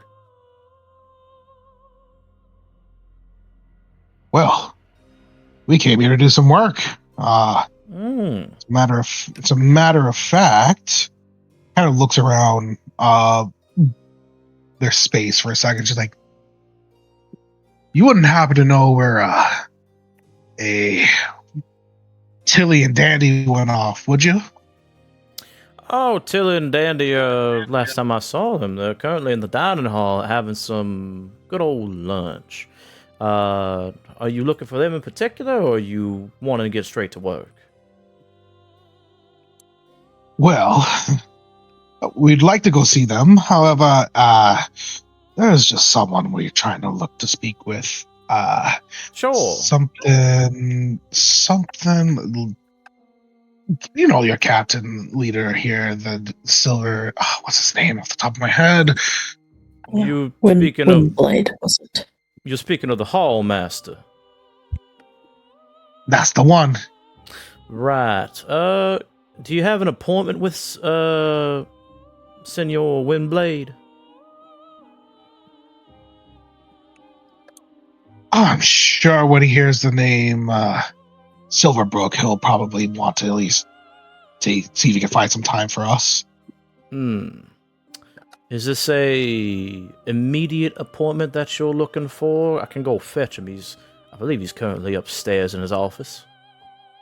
He doesn't have to rush, but mostly we just want to see what how available he can be and as soon as possible, if that's give you an idea of what we're kind of doing here. He you can see him rolls his eyes a bit, and he just holds up a hand. I'll call him down. Don't worry. And he goes back into that little office that he was talking about. You hear a ping, and then he will come back around to the front. Mr. Windblade will be down here shortly. Y'all go ahead and go have a seat. Make yourself comfortable. Won't be too long, I assure you. Much obliged. And he'll motion over to where there is a little seating area near the front desk. And as you guys settle down for a moment, it takes a couple minutes for him to get there, but eventually you do see a very loosely dressed, palish blue-skinned man come down the stairs. He has short, swept-back white hair. He has what appears to be a multicolored floral bandana or cloth piece. You'd assume it's a bandana based on the appearance. That is covering one of his eyes. And you wouldn't expect him to be an adventurer. Maybe. If anything, he gives you more the vibes of a sailor. As I pull up a picture of him real quick. If I have one. There he is. Hey, I recognize this music. Yes. You've heard it before, as I played it in a different game. The game I've also played. Yes, and so have I. And you're in the video. And you can see that across his arms are these bangles and jewelry pieces across his chest. You can see some ruins that go up to his eyes, or rather his eye, that is pale. Not blind, but you can definitely see a very faint glowing white in the pupil, with a very pale gray real big pupil with a silvery iris. And you see these ruins that glow on him. You see he's kind of wearing this decadent brooch, and he does approach you, and seeing that you are the people that kind of stand out the most, considering the Adventurers League. Oh, I see that you made some new friends here, Flan, did you? That I did. Well, good to know. And he looks over to Ogren. Ogren, good to see your smelly arse again. Yeah. There's some, you got some booze in there, right? Special meat just for you, fella. And he, rustles his head, and Ogren immediately smacks it away. Yeah, okay, just let me know. Just remember to pay your tab next time, dickhead? It's And you see Ogren, give you a nod. I'll be right back. Mercon's oh, I am so adding that to my material. And Ogren does walk off in the direction of what you assume is the dining hall, as Sebastian, who I am saying is Irish, is supposed to be actually Scottish. Get a little too excited there. He does look over to you and cross his arms as he balances on his heels. Well, it's a pleasure to make your acquaintance. Who might you all be? I'm assuming you're up-and-coming adventurers, are you not? That's why you're here. He gives a bright smile on his face. Mercon kind of looks over at everyone but Leo. You could say adventurers probably fits a lot better. Yeah, adventurous. Oh, actually, I don't know if you met my brother, Saradus Silverbrook. He just came through not too long ago with the town. Oh, so you're Silverbrooks. I'm taking that these are your humble servants, Sir Silverbrook. And he motions over to Akuji and Raylig.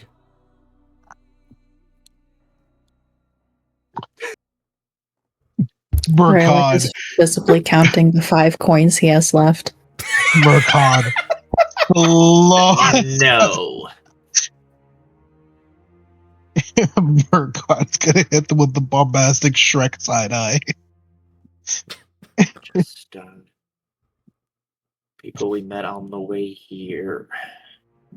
Ah, the perfect tale for every start in adventure. Right, now, if that's the case, I'm assuming that the Silverbrooks, you two, because you look like brothers. Could be wrong, but, you know, never come We across are. two people that look the same. Ah, good. Silverbrooks, then, I'm assuming you're not joining the League, you're here for some sort of service or whatnot. Are you two interested in joining the League? And he immediately ignores you, Murkon, and looks to Rayleigh and Akuji. Actually, we heard I'll it. be right back. Murkott's like, actually, and he just watches them just walk away and goes, oh, okay. He's like holding up a hand to you, Murkon, as he looking at Akuji and Rayleigh.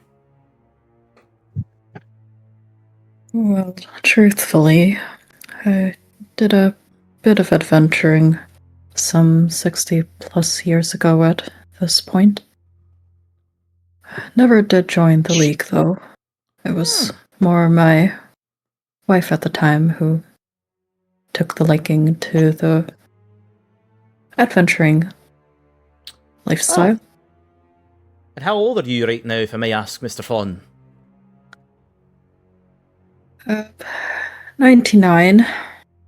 Ah, almost entering the twilight years, are you? Well, you don't look over a day over 30. That's what my wife told me. Well, your wife must be a lovely woman, then. And he immediately turns to Akuji. And what about you, lass? I'm assuming that you're here for some sprightly adventure. Maybe you pick a gold or two? Some guts and glory type?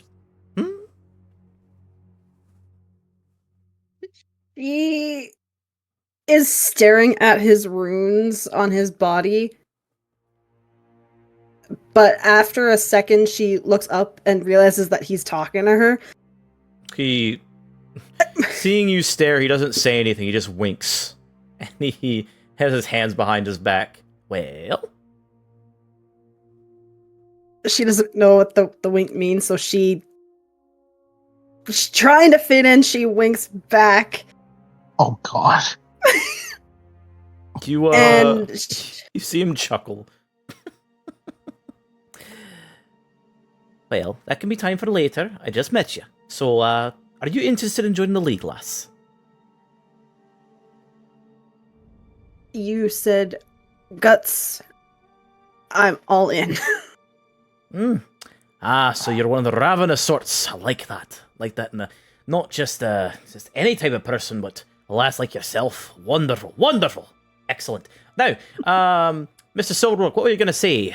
You said something about a job, perhaps? Well, I've heard you have something sort of a bear problem in town, and we're here to take care of that ourselves. His joyous expression immediately drops. And he sighs. You wouldn't happen to be talking about the bear that is currently being minding its own bloody business, and just so happens to be, or rather trying to be, part of a contract towards the Hunter's Charter, are you? Well, I wouldn't say we're there to hunt it down, but I'm also not saying that we're going to let it just go away with one murder. So, as far as I hear, it's not exactly something that's exactly ravaging the village, but it's also not something that's kind of just a little pawn you cross by. So, unless you have something to share about it, that's a little more than, wandering. Then, actually, my brother here, and he points to Leo, who's he has already known. It's just been zerging in his brain about it. I'm sure he's going to have a lot more questions for you about it than I do, but I'm just here to figure out what I need to do. Right. Well, if that's the case, you're going to talk about this again. Alright, if you wouldn't mind following me to my office so we can actually talk about this nice and proper and professional-like. And he adjusts his vests, closes it up a bit, and flexes himself out as you feel a puff of wind escape him. He motions for you all to follow. Come. We're just farting on us. He did not fart on you. And crop duster over here. Don't fart on my back and tell me it's wind. Anyway, yeah, Leo follows. Akushi will as well.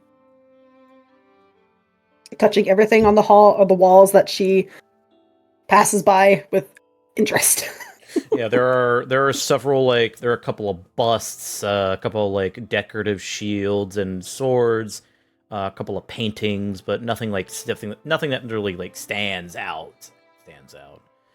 And eventually you make it up the stairs. It's to the second floor, and you do see it's mostly bare. There's 2 separate rooms.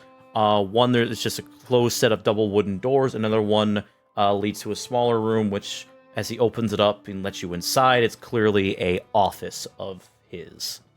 Once you all enter, he does motion towards the 2 chairs. Terribly sorry, usually don't have more than 2 members up here at once, so some of you are gonna have to stand, I'm afraid. Any of you like a drink? Got some scotch, bourbon, whiskey. Pick your poison if you're interested.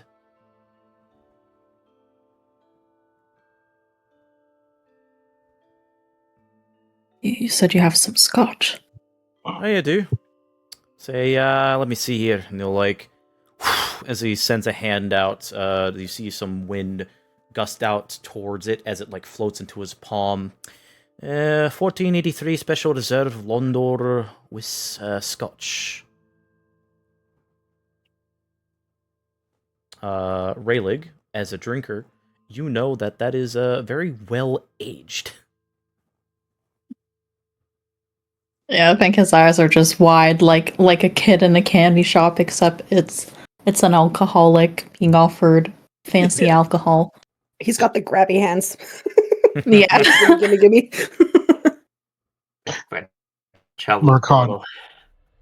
Marqui watches that and he's too embarrassed to ask for alcohol.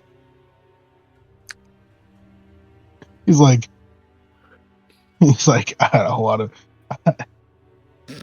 Even if I ask, I just feel like I'm just gonna talk about something else. I can see you want to ask motherfucker.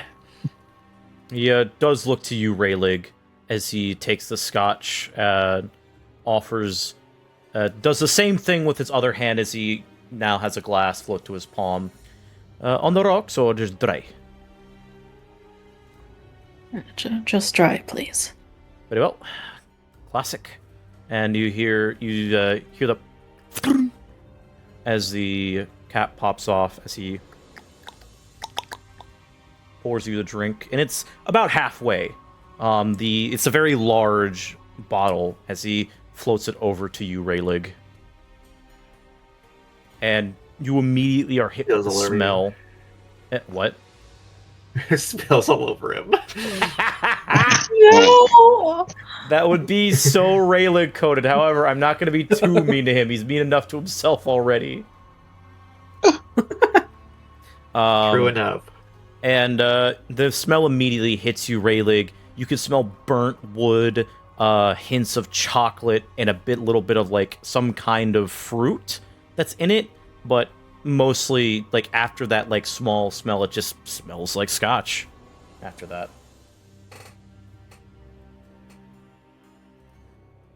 And I think he does get the teary-eyed, happy kind of emoji face as he's hit with the smells.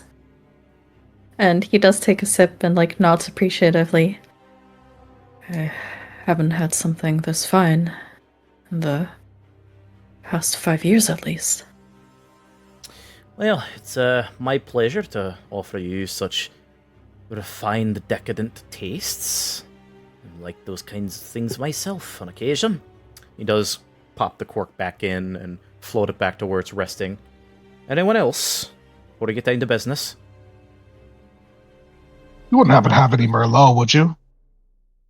He makes a face at you, Murkon.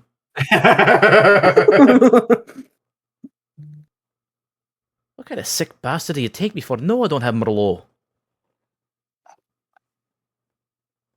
All right, this is going well. And he just goes back to he just goes to have a seat. He's like, all right, great talk. Immediate red flag for Murkon. No Merlot. Christ. I can already tell they're gonna be they're gonna just fucking if a hunting charter probably has it. You're so right. Oh god. Oh What a shame. So as you whoever takes a seat, he sits back in a leather office chair. You see it's worn in, like it's taken from like a, you know, used furniture dealership. I don't know what they're called. Fucking I'm thinking of used car, like used furniture. Like half off furniture, that's what it is. And he does like kick his feet up on the desk. So, he says you're interested in the bear that's apparently ruining the lives around the local forest. Is that right? Yes.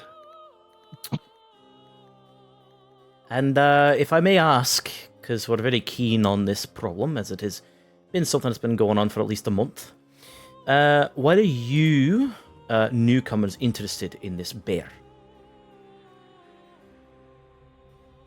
Murkon looks over to Leo. Oh, don't even get me started on him.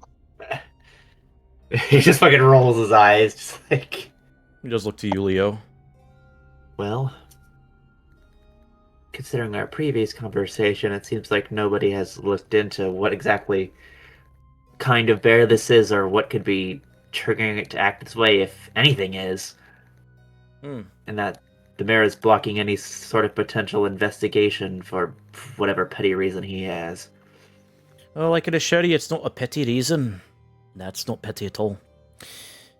From what I have been told about this bear, the bear is supposedly deep enough in the woods that there shouldn't be a reason to go bother it. People have been attacked, sure. Travelers on occasion have been attacked, and one, unfortunately, an unfortunate wayfarer did perish due to the bear. But I have been informed that it is deep enough in the woods to not bother anyone. Which means, logically, and he holds up two hands, both fingers, as he like motions to you to kind of emphasize his point, that based on that logic, they're going to go mess with it. Now, you, my good Master Silverbrook, you have a lovely, lovely beast that seems to be your companion, I can tell. Based on what I can assume is your knowledge of animals, apex predators, no less. Do you go fucking poking it while it's just living its life down deep in the woods, its burrow in its cave, to risk your life trying to bother it? Do you think that that's worthy of your life? If that's the case, but is it really worth leaving it around unattended to if it's causing issues for business for local adventurers? Well, that's the problem. It's not causing any issues with our adventurers. We're still getting jobs left, right, and centre. The problem that comes in the town with this, specifically, is that people are going into the woods to purposely seek out this bear that has been told about, to bother it, or get rid of it, or move it, or what have you. Even hunters that were not officially sanctioned. You know, poachers. And he makes a very serious face as he looks at you, Leo. Leo grimaces. There are many people that are trying to make a living around here. Many that are trying to do things both for ill will and for honour. Like we are, at least we try to. I can tell you right now that the resources are not worthy of being put forth for this damn bear, and that the people should just leave it the hells alone and then live in peace. And there won't be any more deaths. I keep putting up warnings, I keep telling them to not go deep into the woods, especially at night. So go bother the damn thing. Do they listen? No. And that's really not my problem. Murkon, having listened to all this, finally just kind of crosses his leg over. He starts to kind of like lean in, hand on his face. Leo can kind of tell Murkon's ready to let something come out as he's listening to this. And he goes, well, I got to say, Mr. Blade, you're quite, if anything, an excellent businessman. What a great way to kind of push a problem away and just let it sit around, and hopefully it doesn't rear its head back up and bother the people around who are already trying to figure out what's going on. And I'm sure you guys are doing a really good job of keeping info out other than just making up signs, while also keeping your competition away for, and he kind of holds his hands up, reasons? I don't know what you and, the Rose have that, leads you to not really give a damn about something that other people do, but fact of the matter is, whatever's going on with that bear, neither of you are able to handle it. And that's all that I can take from that. And he kind of just like raises a brow, just kind of watching him to see what he has to say about the fact he just called him out that they can't deal with the bear. He stares at you as you say this, Murkon, and then he puts his feet down from the desk and scoots up. And he presses his elbows onto the desk as he folds his hands over one another. So you're assuming, based on what I said, that we don't want to deal with the problem?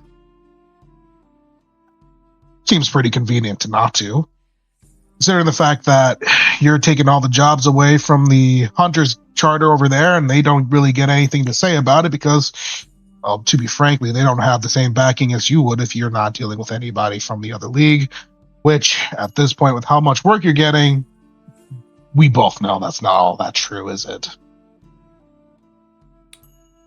We may be close workers with the Hunters Charter. To be frankly, I don't know any of them, so I don't really give a damn about what they do. Fact is, I know the Adventurer Guild a little more than you would think.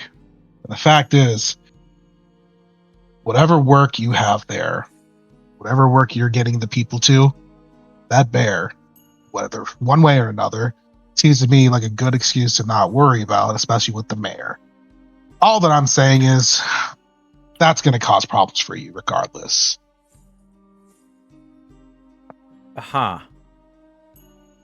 How long have you been in, if I may be so keen on asking, since you're making a lot of presumptions there, lad, how long have you been in Bright Willow Haven for, Mr. Murkon? Kind of shrugs and just being like, long enough to see some things I don't like, but maybe you can shine a light on for me. All right. So, he smiles. I'm gonna push aside that you did pretty much insult me in my work. We are not funded by the Greater Adventurers League. We are a offset charter here, an offset chapter, if you will, that is self-sufficient and self-sustaining, and the work that we get is specifically local to the area. That be whatever bandits may be trying to pop up around every now and then. Local problems that have to deal with maybe a fire that breaks out or a couple of little beasties. I'm not talking about a bear, mind you. Little beasties that come in and ravage a cabbage patch. And occasionally something that takes us a little further out to Eldermore. Whatever you're assuming about my hatred, which I do not have, for the Charter is wrong. What I am simply saying is that the bear that is causing issues is only causing issues because the people are going out to seek the problem for itself, where there is no problem to begin with. They provoke it, they reap the consequences that they saw. Is that not logical to you?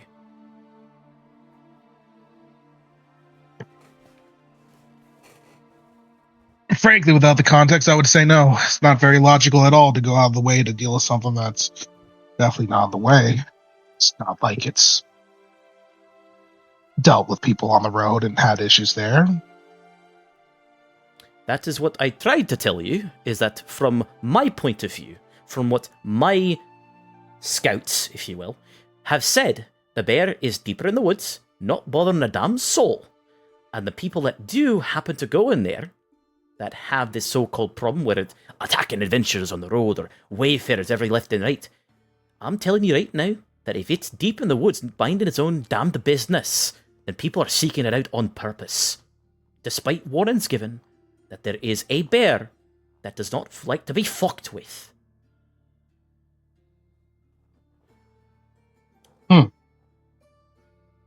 Now, if it was more than one death, I would say that it'd be worthy of attention. Right? If it was a person that in this very town that had died due to that bear, I would find it worthy of attention. But when some random stranger comes into the town to try and seek something out, an adventurer, a wayfarer, a hunter even, what have you, and they go and seek their own demise for some claim to fame that they killed a bear, is that really this town's fault? Or is it their fault for getting involved in nature, where survival is of the fittest, my friend? Was that 100% confirmed to be the situation, or speculation? He nods to you. That's what I was told, and what my scouts tell me are usually never wrong. I'm not going to doubt their word, not now. Especially for this situation.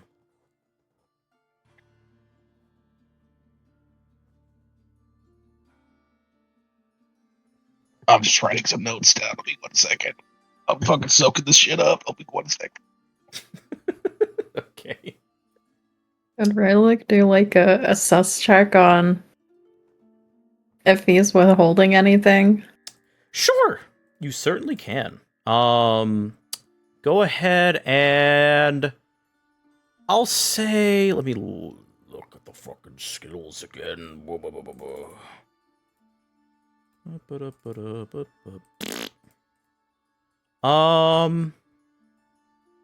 me see here. It'll be a good one. Let's do. Since you're familiar with liars, Raylig, due to your backstory, I will say make an instinct check, with advantage. Okay.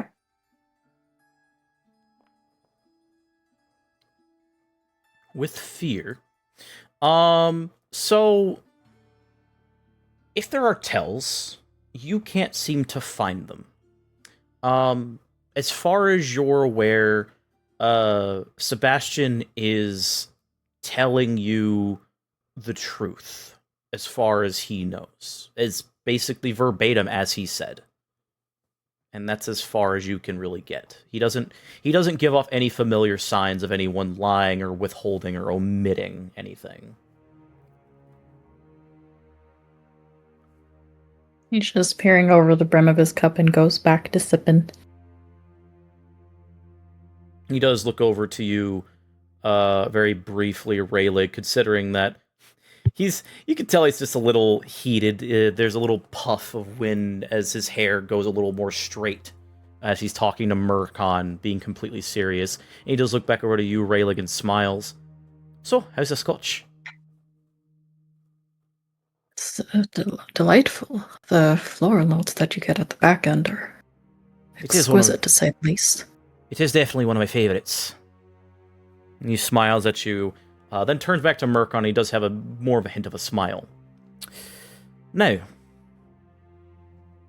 I will push away the blatant disregard of not knowing what you're dealing with, considering that you are new to this town, because I have never seen your face before. You're willing to work. Aye? You could say that. Right. So I will consider that an automatic apology for assumptions, and we can get down to business if you're keen on different title of work. If you're still interested in that bear, then I'm afraid I cannot help you.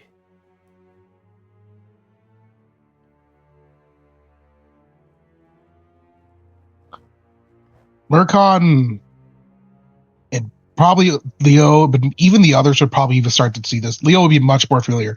Murkon's jaw getting tighter is a perfect sign of him showing not only just a frustration, but there is something else just a little deeper than that in his expression. Still smiling, still with his eyes almost like coin slits as he's staring down at Windblade. But at some point, he just kind of nods and goes, "Good chat." And he'll lean back, pretty much kind of disengaging himself from the conversation, but then he'll finally, in like a more clearer voice, just go, "What's the work?" Well, I'm glad you asked. And he, completely unfazed by your sudden attitude shift, he looks between all of you. If you're all keen on this, we have recently gotten word of a group of people that are causing a bit of a ruckus down by the Tipsy Tinkerer. I'm assuming you're familiar with the tavern. You clearly stopped by before you came to look for work, have you? He does look at you, asking a genuine question. Which you have not, by the way. You have seen it, but you did not go inside.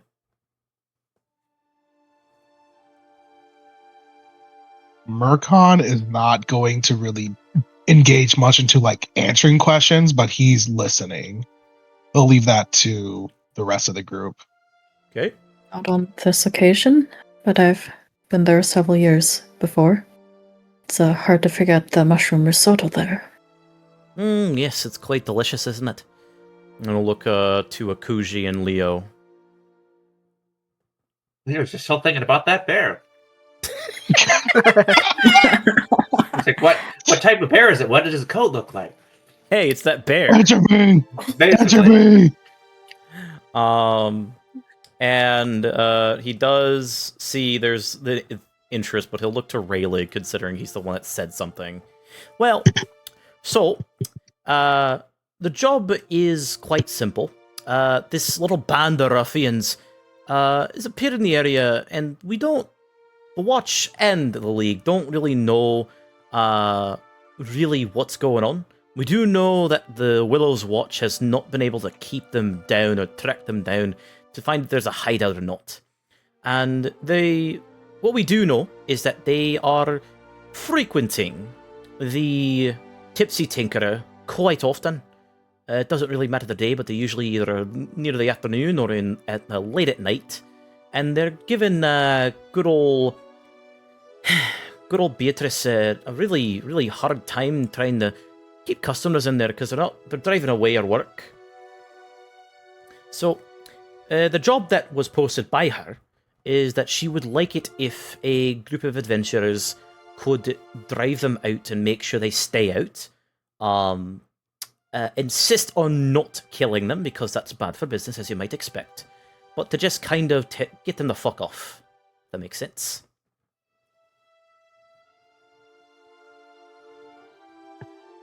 The job is from Beatrice, you say? Aye, it is. Considering it's mostly happening in her joint.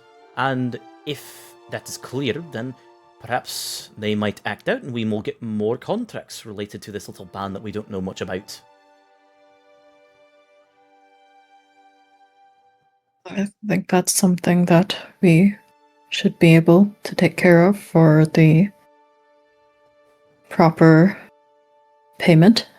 Kind of like is gauging the others who like would actually be more capable of scaring people away than him. Of course. Murkon's still just looking at it. Wait, don't. When you look at me like he's not gonna respond. Right. Now then, considering that, if you're willing to take the job, I do have an important question to ask you. Which I did ask if you're willing to join, but I could have been mistaken before, because I was a little eager, so to speak, because I haven't seen you before. Are any of you actually part of the Adventurers League, by chance? Markuji will just shake her head. I see. Yeah, Rayleigh will also shake his head. Damn shame. And I'm assuming that the Silverrook twins over there are not part of the league as well, eh? Yeah, you freaking wish. Pardon? Oh, I'm just saying, oh, I wish. A shame.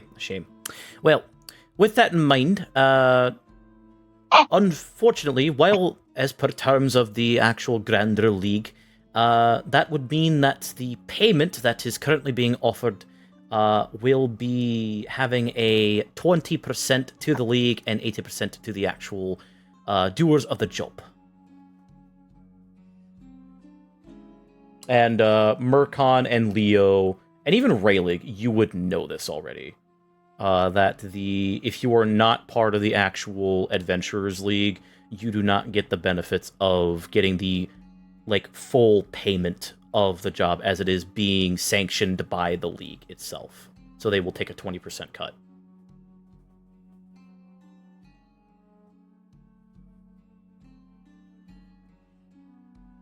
Would he remember what being in the league entails? Roll a knowledge check. And I'll give you advantage because of the backstory, specifically that that your wife was part of the league, so she would probably told you about it, but it's still going to be a knowledge check. Alright, that's pretty good. So there are some minor dues, which we're not going to worry about in the campaign, don't worry about it, that are needed to essentially maintain your membership, but essentially signing up with the league, and really any guild, essentially gives you the full benefits of being part of that organization and faction. So, for instance, for the Adventurers League specifically, you get a discount at any of their sellers, such as the ingredients that they may have if they have taken stuff from monsters and whatnot, or if they've harvested alchemy regents. You'll get a discount for that. You'll get the full payment of contracts as you are part of the league, and they consider that to be a bonus for you. You'll get exclusive contracts specific to members of the Adventurers League. And you will also essentially gain full access to what they provide you in terms of gear, equipment, etc.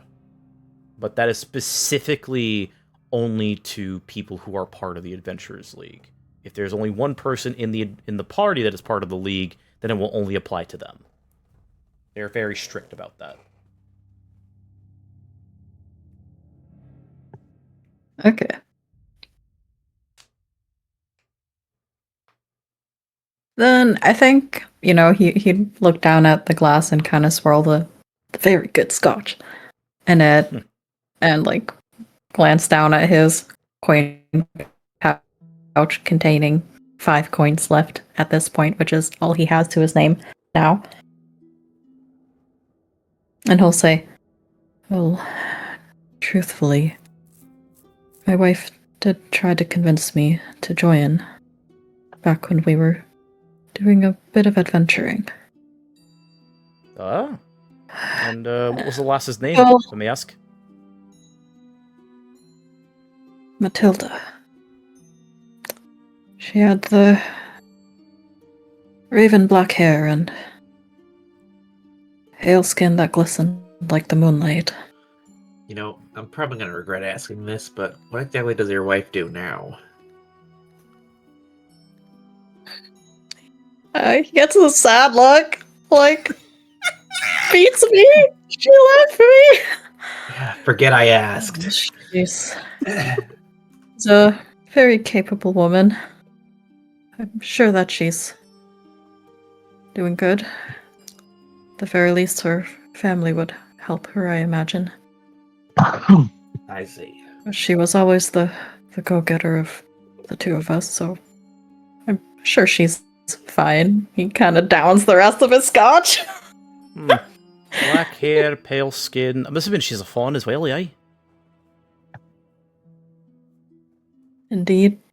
We're to say so. I don't think I wrote it in my backstory, so sure, let's say yeah. You did. She is a I fawn. did. Okay, yes. I Yeah. read through She everyone's is. backstories today or the last week to prepare for shit. So, Yeah. So anyway, he like puts a hand to his chin. Matilda, I'm afraid I don't recognize the description or the name of it. Sorry to say. Though she does sound like a wonderful woman. You said you don't... He, like, makes a face. You're not with her anymore. Leo just gives him a look like, no! He's getting a bit teary-eyed at that again. He's feeling the waterworks. He just gives a shake of his head. Looking down at the empty cup. Well, I'd offer you more scotch, but, gotta let the personal reserve of mine I reserve for new and important guests, I'm afraid. You know, I understand. But he will pull out one of his coins from his pouch and set it down and say, she may not have been able to convince me back then, but maybe she'll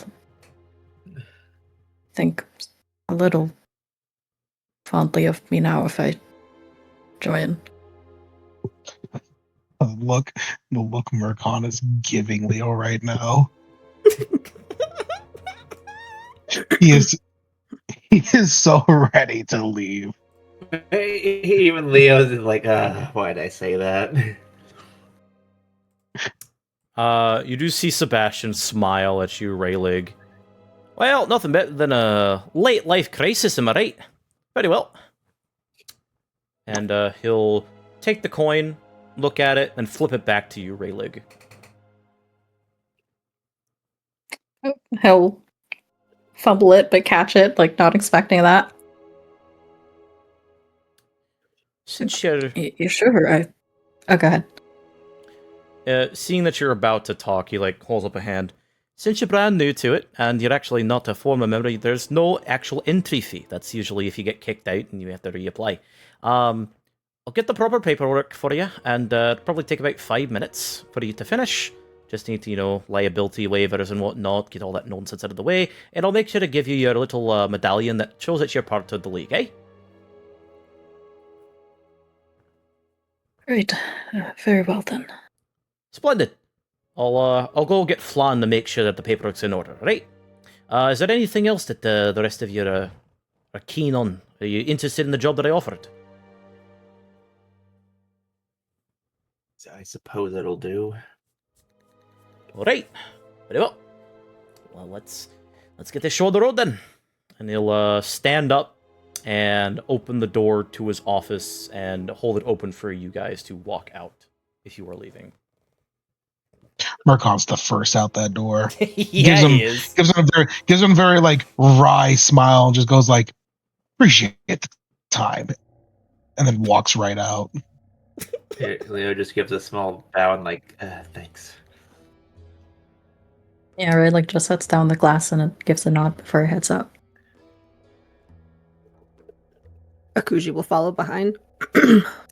And you do see, you hear the door close as you feel a gust of wind behind you as he shoots off in front of you and slides down the railing of the stairs below before you even get to the bottom. And he... Gotta go fast! Yeah. You're too slow! And he does get to the front desk. You do eventually see him when you get down, see him by the front desk talking to Flan. And he is currently in the midst of bringing up some paperwork for you to sign, Raylig. And he'll look over to you guys, specifically towards Raylig. Alright, Mr. Raylig, whenever you're ready, Flan has the paperwork for you. If you need anything else, I'll be up in my office. And he rides back up to up the stairs in a gust of wind. As Flan looks towards you guys. All right, if I remember, Mr. Rayleigh was the fawn. Is that right? That's correct. All right, here you go. First is the liability form, and then there is the next of kin if you somehow kick the bucket. Just in case, gotta make sure priorities are in check. Just sign here and here, initial here and here. He's like zooming through the paperwork, but then at the next of kin, it's like his quill just freezes. Anyone will Oh, work, God. even if it's a pet of yours, Mr. He looks down at the name Keith. Oh, Give it all to Angel. I won't mind. he looks over at the party, little teary-eyed, keeping it together, and he writes down his wife's maiden name, or I guess, yeah, because they're divorced. Yeah, it's now Kerr. Matilda R.I.P. Kerr. Matilda Damn. Kerr. I feel like I've heard A single that name tear before. falls on the paper. Oh my god! Christ. This is the entire campaign, guy. Oh, good. Always dehydrated. I know. We gotta get him some water, bro. Real. And as he does that, he gives you one more paper to sign. Now this one you don't have to give it to me immediately, but it's just a general form of what you're seeking out in the league. It's a general consensus form, essentially. Makes us know what kind of jobs you're interested in and what you're not interested in. And there's also an optional bar in case something else comes up. And you do see like a list of types of jobs that clearly you will be notified when you enter a hall, as this will be transferred out to people. And it essentially is like, do you like bandit jobs? Do you like recovering stolen items? Do you like delving into ancient ruins, and so on and so forth?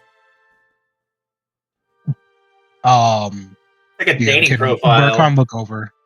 Yeah, right. Can Murkon look over and see if any of them refer to like hunting of any sorts? Yes, as a matter of fact, you can. As you go down, you do see helping with hunters, and then below that you see aiding other organizations. Assumingly that the hunters mean hunting wildlife, not hunting monsters. Assuming. Yes. Smiles. Mm-hmm. Yeah. Yeah. Murkon's definitely taking note of that shit. Good time. Raylick's just going down, checking yes for every single one, not really sure what he's in the league for, actually, so he's just like, okay. So I feel like he would be getting down to like the hunting ones as like Murkon's seeing this. Yeah. Yeah, he's just like, you can see Murkon just like staring right at those sections, just kind of like tongue in cheek, just like, huh.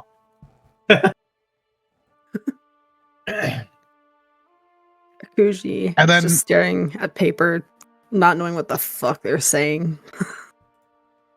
She's just kind of like holding the paper and kind of like touching it, like flicking it. She doesn't know what to do with the paper. Murkon's gonna kind of put his hands on his shoulder, like, you can eat that if you want. And then he's gonna walk over where he would assume it would be like the entryway to where like that hall is where all the other like The adventurers dining hall. are at. The dining hall, yes. Okay.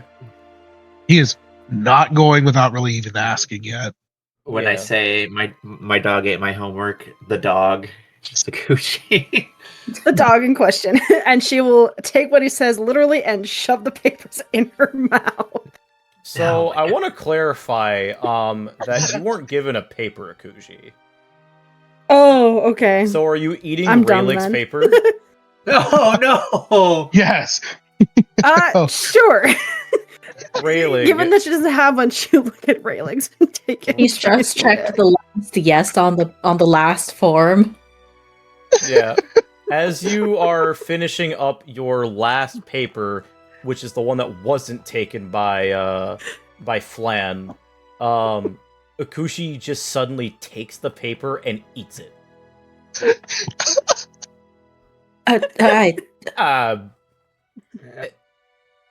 Ma'am, I don't assume you're hungry, are you? Oh my Aw. god. It's like the fucking You're mouse always- it's Monster House gif. Yeah. You said I could eat it. Murkon's grinning. That made him feel a little better. You do understand that that's not edible, right? That's paper. Then why did he say I could eat it? And why does it taste? Please don't listen to him like ever. He's gone. And she tried to be like, why did he say that? He's gone. You can't find him. Yeah, Mirko's already in the She dining looks hall. genuinely perplexed and confused. She doesn't know what's happening. Akuji, I need you to roll a. I need you to roll a fucking, I guess, a knowledge reaction. Okay. Is there a way to specifically Let me check. say reaction or just roll? Knowledge. I believe there is. I don't see it. Yeah. Oh, it's If you if you click on click at it, the top. just checkbox. Yeah, if you click at the top of where knowledge, the roll option is, you'll see a button that says reaction roll. And then you click that selection. So click I'm on not knowledge, seeing it. I'm sorry. click knowledge, and then when you get the duality roll, there is a thing right below duality roll, your name, Oh, that says reaction roll. yeah, I see it. I'm fucking just as blind as a bat. Okay, there we go. Awesome. So roll a you actually you don't gain anything because it's reaction, I remember. So that's a failure. Akuji. You get a brief flashback as your amnesia comes into place. It's a very brief memory of your mentor / captor, who is masked still. There's a blackness over his face as you feel there's a very, very sudden painful strike at the back of your head. You're supposed to read those things, not eat them, you damned mutt! What are you doing? And then you are shunted back to reality. Her eyes and runes on her body kind of like flash like inconsistently or like glow inconsistently a little bit as she physically like jumps back and like spits like a bunch of the paper and like spit out onto the floor. And her ears are pinned back. Like she looks like a dog that just got scolded. And she will back herself into like a wall or a corner or anything she can, as now her heart is racing and very visibly stressed and upset. You now remember how to read. Can't relate. You remember how to read, and you know the concept of reading. Also, you don't eat books.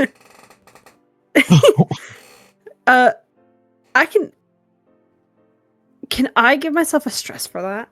Yes, by all means. Hell yeah, okay. All right. And yeah, so when she's backing up, she will plow over anybody that's behind her. She's trying to get away from that trigger. Sure. Let me actually roll something for that. Amazing. So you feel as you barrel into someone behind you. Leo, you recognize the oof. That is Dandy, as he just walked into the actual building. And he's like, as you fall over onto him. And I'm assuming you're trembling, yeah? Yes, her entire body is shaking. Okay. Your weight is on this Florkin man as Dandy's trying to like slowly push you off. Really sorry. Are you okay, miss? You're shaking terribly. Leo, head over. She will look at Dandy, but Okay. she's looking at him, but she's not like seeing him. And she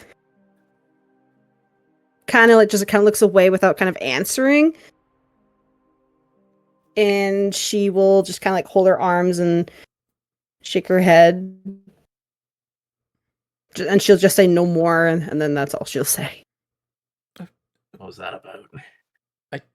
I don't know. And he'll try to like slither off of Akuji as you look away, and he'll brush himself off, make his clothes, and adjust his dandelion dreads. His dandelion locks even. Yo. It's good to see you here. And quickly go back to Raylig. You see Flan immediately getting another paper that has the same things like, yeah, so here you go. Just fill that out at your own time. Hopefully it won't get eaten again. He'll Don't just, tempt me. with his speed right, and kind of just zoom like, yes, yes, yes, yes, yes, yes, yes, and hand it back.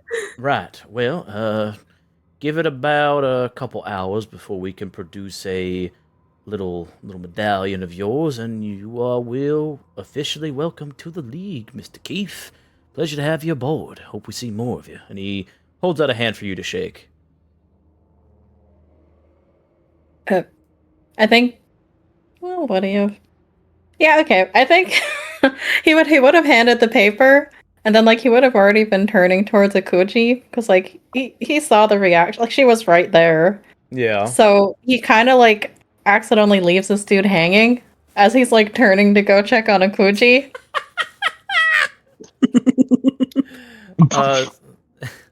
And he just like slowly retracts his hand. Right, well, welcome to the Adventures League, Raylig. Hope we see more of you. And he's like already walking off towards Akuji. Christ. Or gods. There's no Akuji, Jesus here. Sorry. Oh, Are you all right?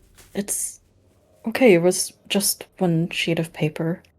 It's nowhere near as bad as the time that I had 3 hours of notes ripped up by my employer because the court hearing did not go their way.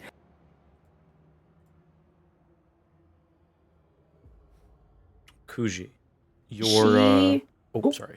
I was going to say that your senses kind of return slowly over time. Yeah. Rayleigh can see her body like physically kind of like she was tensed up, so she was rather like tight on herself. But he can kind of see like her shoulders release as she, like DM said, she comes back to herself basically, and she looks at Rayleigh closely and realizing that it's not who she saw in her head, and like that brief vision, and she will very slowly stand up, almost embarrassed that she had that reaction in front of them. And she will nod to Rayleigh.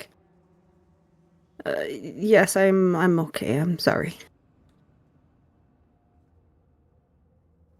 Good. He had a bit of like that kind of dad like worried. You know, like if your kid just runs off freaked out kind of thing. It's just one sheet of paper. There's no need to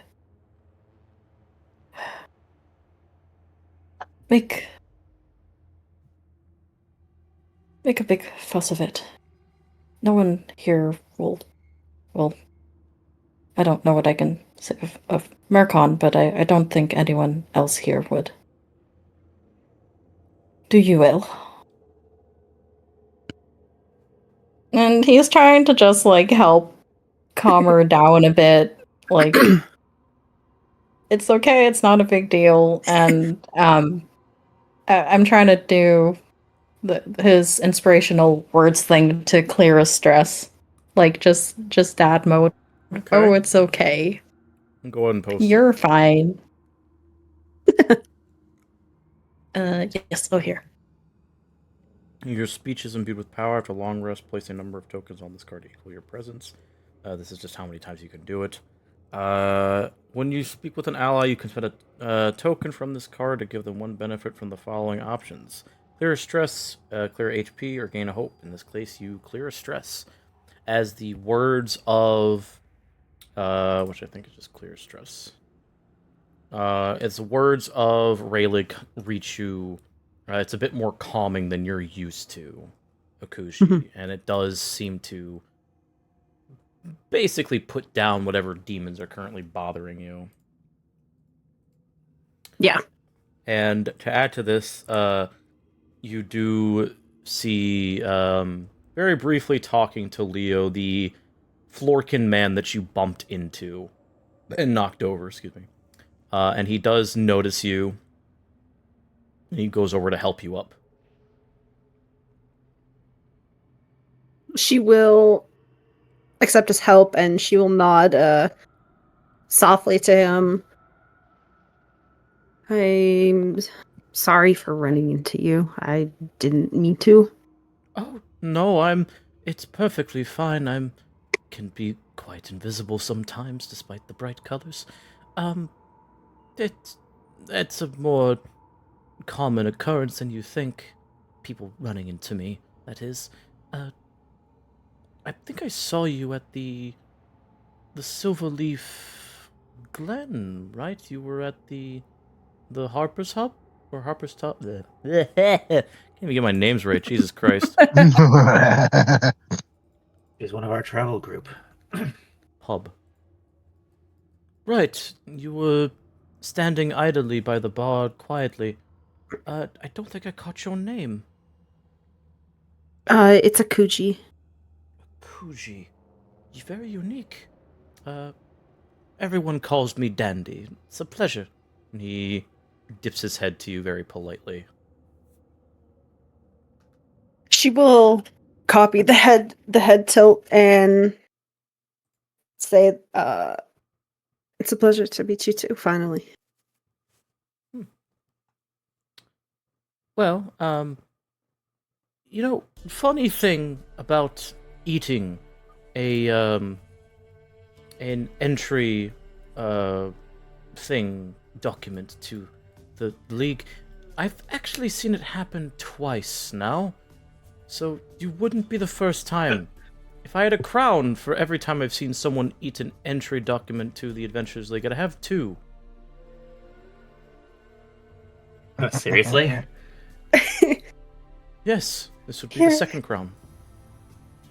Hearing that, she'll kind of perk a little bit, seeming like a little happier, knowing that she's not the only one that ate.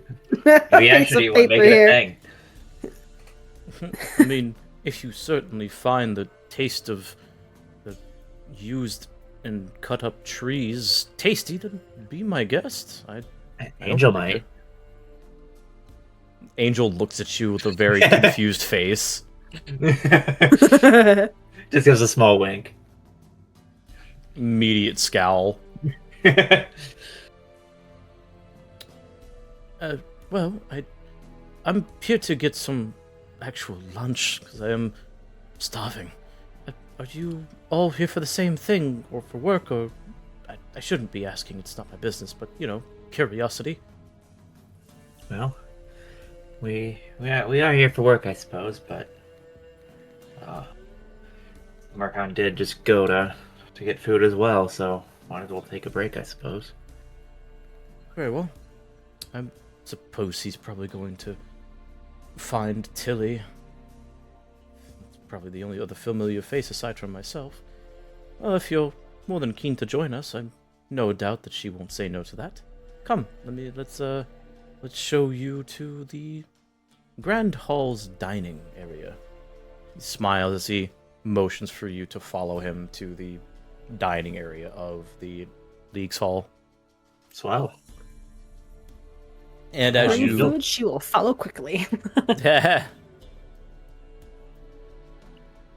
Assuming Rayleigh is following as well. Yep. Awesome. And as you guys round the corner to get into the hall, we are going to take a very brief break. We will be right back. Welcome back to Fractured Shadows. Unfortunately, I had to restart the stream because the Fujitech icons were not working, and I don't know why. I'm pretty sure y'all can hear me on the stream, hopefully. Yes. Awesome. Yep. Audio's Very working. cool. Yes.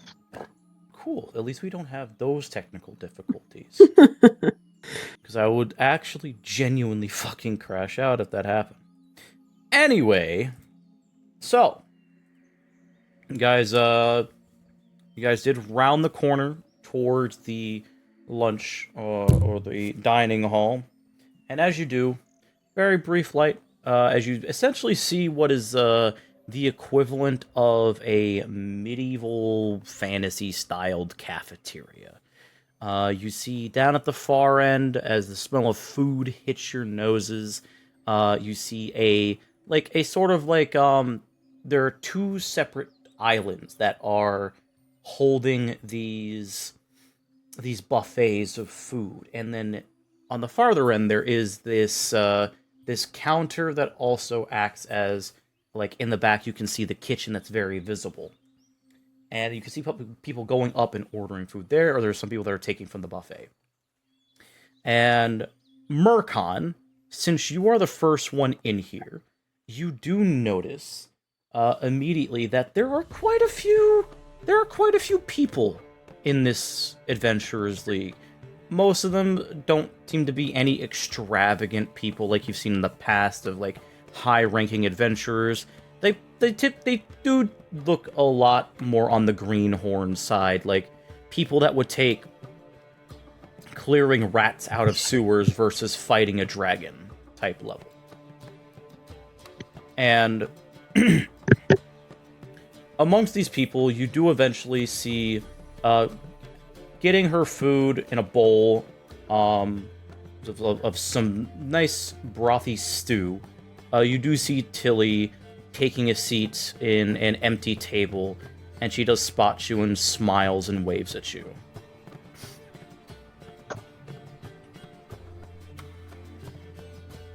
I think the first thing she would see upon looking over at him is noticing, like, he has, like, more of a colder stare as he's kind of, like, looking at all these people swarming this hall. Kind of remembering just how much more filled out it was here than it was at the Hunters Charter. Yes, And you would definitely say it's bigger. He's still painted by kind of his meeting with Sebastian, but upon seeing Tilly, he does warm up pretty quickly and smiles. But he doesn't get anything. He kind of just walks past people as he makes his way over to her. I'm assuming this spot's taken. Don't answer that. I really don't care. And he takes a seat. Well, aren't you as funny as ever? Dandy's the only person that will be sitting there, but he should be here shortly. Why the... I'll make an exception. If you don't mind me asking, why the cold face? You look like you've, someone pissed in your porridge, as they say. I'm like past wind in my face, but you can guess who that would have been if I make that joke. Raising a bit of a brow as he looks over at Tilly. She has, like, a small smirk on her face with a raised brow, similar to, like, the picture of her, actually, as she gently stirs the bowl of stew. I see that you've met Sebastian, then, That's one way to put it. Didn't really tell me he's not someone who seems to have his stuff all together. No matter what he tries to pull in front of me. He does give off that air, so to speak. But he has his own problems that he deals with, and he tries not to muddle those affairs into the League's business. That's as far as I know.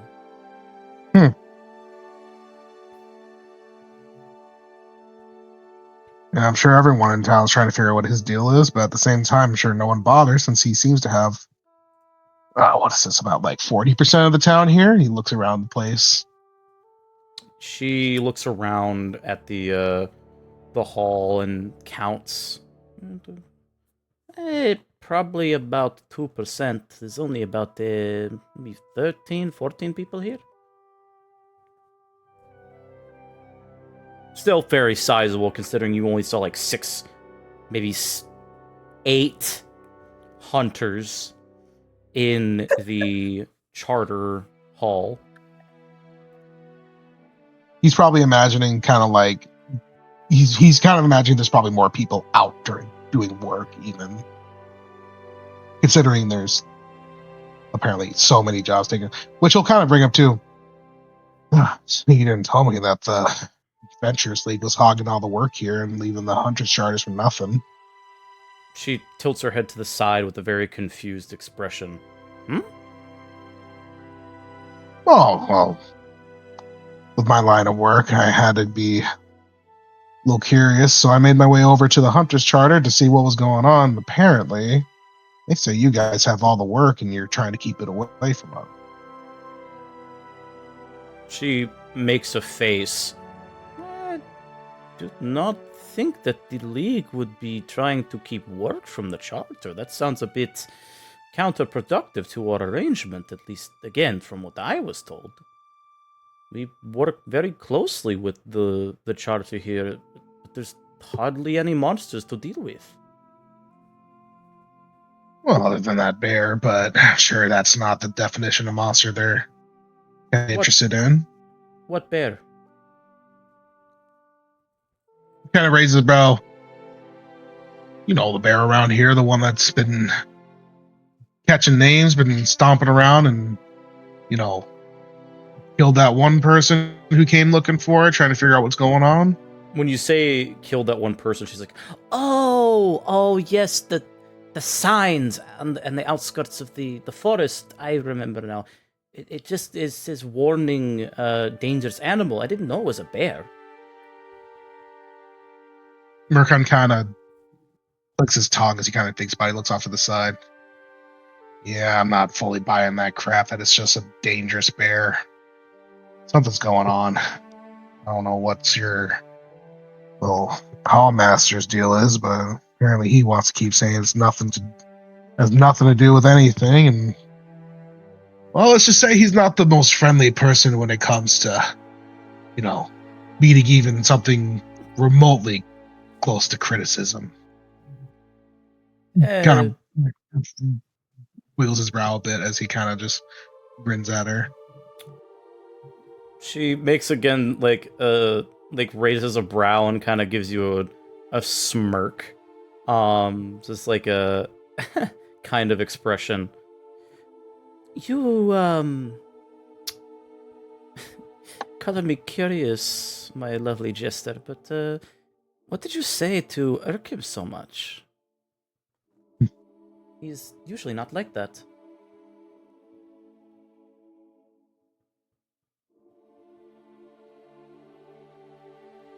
Most of the time I don't fully remember everything I say when it comes to dealing with people who, to me, seem to blow a lot of crap in my face.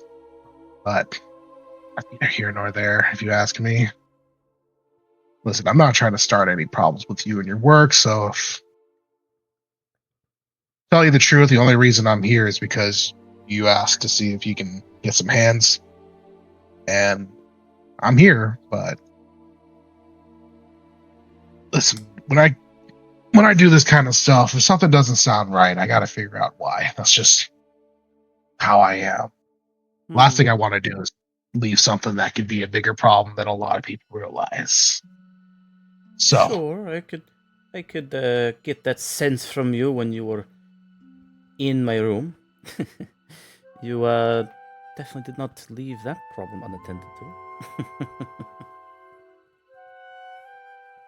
Well, now you know I'm pretty keen when it comes to attention to details, and right now the details of what's going on here and what's going on between hunters and the leagues, something stinks, and I'm trying to figure out what. Well, to me, this could perhaps be a misunderstanding, as definitely does not sound like that you had a good experience with Master Windblade. It's usually not very like hiding things. He's very to the point, as far as we have seen so far. And again, that could be anyone's guess what he could be hiding, if he's hiding anything at all. Are there any other details that you're missing, or that did you not tell me, or? Murcon nods a little bit as he's listening to it. And he goes, "What about the scouts? Anybody that doesn't seem like they?" He kind of does like a little like arm like motion, kind of straight, kind of like, you know, fly straight as an arrow. A little bit more of the rougher group. Yes, those are. You must be referring to the explorers part, the people that map out things that need to be looked at but don't engage in combat usually. Murcon, now that you're hearing this, there is a subsect of the Adventurers League that are specifically non-combat oriented. The quote-unquote scouts fall into two categories. There are the ones that are very run-of-the-mill, what you kind of expect a scout to act like in a military. And then there are the scouts that are specifically there to check places out for someone and report and then return, not do any form of sabotage. They are not combat oriented. They are specifically observers, and they are called explorers. You get that because you succeeded on your history check for the Cool. Adventurers League. Cool.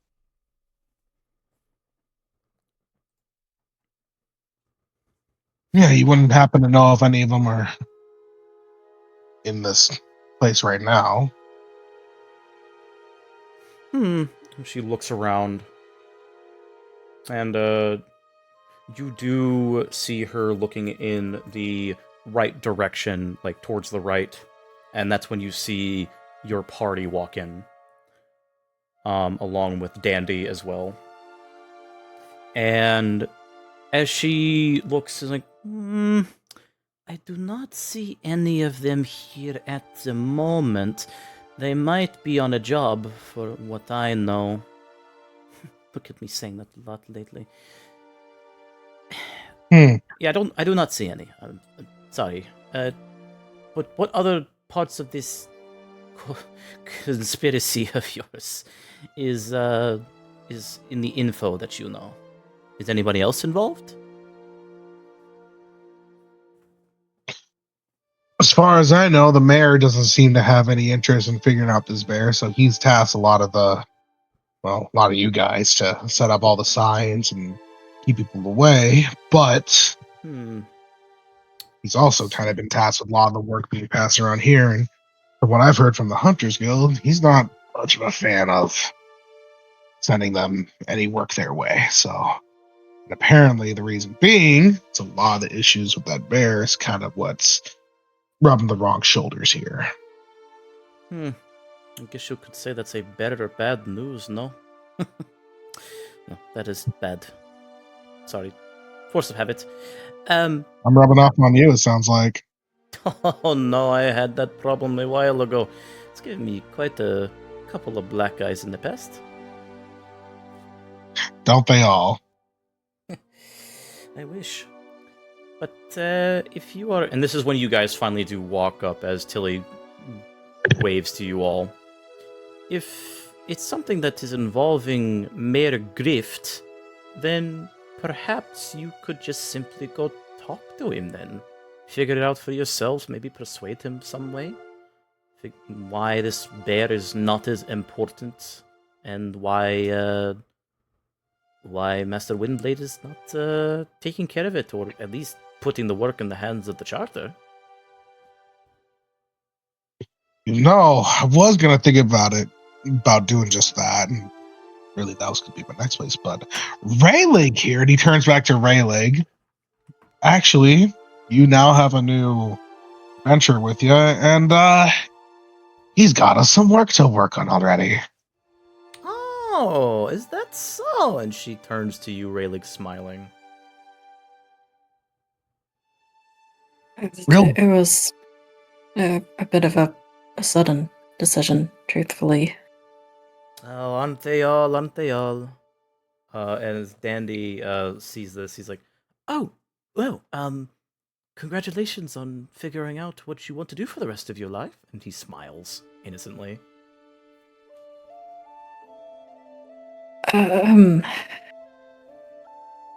I don't know if I would go that far, but I suppose it's better than drinking my days away. And immediately as you say that, you smell the familiar stench of stinking of booze as slowly sliding towards you, Ogren, holding a mug and a tray of many, many different kinds of food. I mean, you could do both, honestly. I'm doing pretty swell myself here. He looks over, Murkon looks over to Ogren and looks back to Ray like, you got a bright future ahead of you. I just want you to know that. I think Rayleigh just nods and is like, I was down to my last crowns anyway. There wasn't any more booze that I could buy. Maybe it would only last a night or two. So I can't say that I had much of a choice either. Well, when there's an addiction, there's a way. That's gotta get quoted. When there's an addiction, there's a way. That's fucked up, but that's great. He just has a bit of a look of like, like he's probably heard his wife say something similar, like to that effect. And it's just bringing him back to that. Oh God! Well, while Murkon's setting him down a spiral of his self-realization, he'll turn back over to Leo and just be like, "Speaking of that bear, what do you think about it?" A bear? And you hear Dandy perk up. When Leo's asked that question, he's like, well, I don't think he was necessarily wrong about people bothering wild animals when they shouldn't be bothered, but at the same time, since there's already one death, I just can't help but would wonder if it really was just people encroaching on their territory, or if something else might have triggered the bear attack. But with no information on it, I can't really say for certain. We're not getting any information unless they want to talk about it. Honestly, we speak with one of the scouts, or we go to the mayor. Mayor Grift is what you said. Yes, it was, if you need to know, because names usually go far in small towns like this, it was, his name is Antoine Grift. He has, several representatives that make up the Council of Bright Willow. This is common information, by the way. Let me tell him. And you see Tilly just, like, scowl at Ogren as he turns to you. So... Oh, this should be good. This man is not gonna fucking lie to you. He's made that pretty clear. So, first things first is you got the orc bitch. She's actually not a bitch. She's a very nice lady. Very, very, like, on the surface, she looks terrible. She's got, like, a resting bitch face like your brother does. Her name is... Yeah, no problem. Her name is Gruta Sharpaxe. Keen to the name, she actually does wield an axe, but she's way done past her adventuring days. She is the steward to the town. Next is a very stern, blunt, monotone prick of an archivist who does all the note-taking and probably who you're going to talk to if you can't get grift. His name is Lalandros Flanacitica. At least that's how I think you pronounce his name. Fucking Predelsons. No offense. And then finally, there's the guy that watches over the town. You'd be surprised, but he's an Atoma. Calls himself the Castellan. His name is Julius Copperbrand. He's probably out in the streets, probably making sure no one causes a fuss. He's the guy that basically captain of the watch, the Willow's Watch. So if you have a problem, you pretty much go to him. And they make up what is the Council of Bright Willow. Pretty simple. Pretty well run from the looks of it. Antoine's a pretty likable guy. I mean, he's been the mayor for the last how many years? I believe 10? Yeah, it's funny enough, he actually got made mayor as soon as the era of innovation happened, I think. Yes, I believe that was the case. Well, that makes sense. Makes sense why I know Thomas the Castellan. Fucking robots. Oh, okay. Racism aside, Flankers. racism aside, where'd you say you would find Julius? He's usually just in the town square, like I said, making sure nothing's a fuss, probably directing some orders, welcoming newcomers, trying to make them feel, welcome to the town, all that shit. Can't miss him. He's very bright, shiny, and made of copper.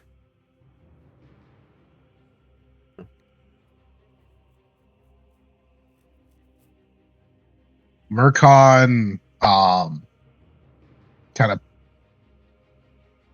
something I think Tilly, who would probably have seen before now.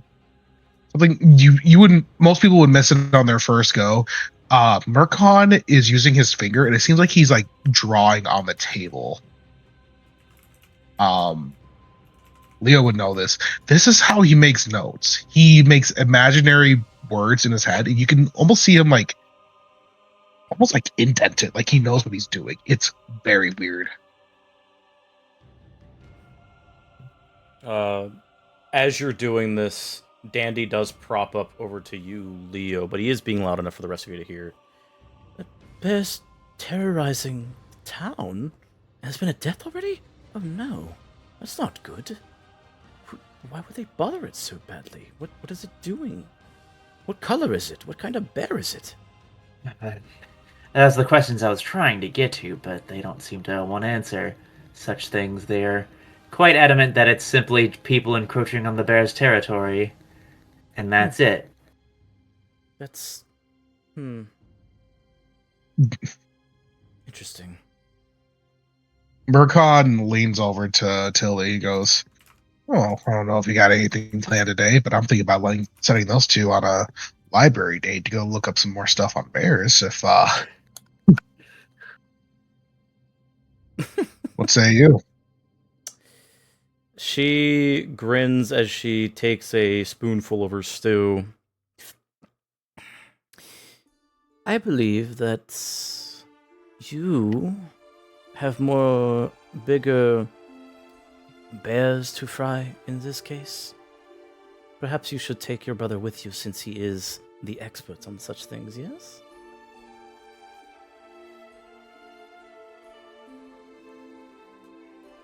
Mercon looks back over to Leo, and I'll kind of mention with the mental library, he kind of will see he'll see if Leo is going to be even remotely interested in the mention of it before he kind of makes his full decision. He gets a little tip of his idea, actually. I mean, I wouldn't be opposed to it, but I'm assuming that can come later once you talk to this, whoever you're going to talk to, I'd imagine. As Dandy speaks up behind Leo. Yeah, that's a good point. Murkon's kind of thinking about it. In that, before he kind of like makes an answer. All right, well, in that case, we'll go see if we can get up the ranks and start speaking with the mayor, and then after that, we'll do our own research to see what we can do after. Now that Sounds definitely, well. that definitely sounds like a plan. And Tilly does smile at you, Murkon, and reaches over and pats you on the head very gently. Now that is much more like the person that I met at the bar. Yeah, it's fucked up seeing how broody like. Yeah, that's his job, is it not? She ain't wrong.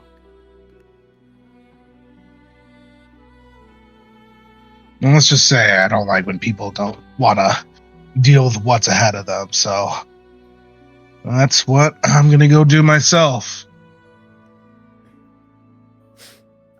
Very well.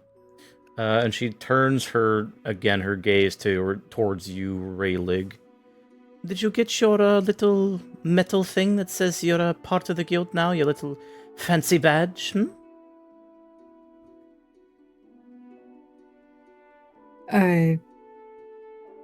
No, I haven't yet. Mm. I just filled out the paperwork before we came here. Ah, of course. You'll be, funny enough, you'll be starting at bronze. And then, of course, the more work you do, the more you rank up, and then the better jobs you'll get. Albeit more dangerous, of course. And she'll, reach into her pouch as he flips open, like, a little satchel, and, like, she holds up a small badge that represents her rank in the guild, and you can see, like, it's a silver colored badge, the same symbol that is on the front of the Adventurers League that you entered. It's like a shield, and there are 2 stars above it that are in silver as well. Something like this.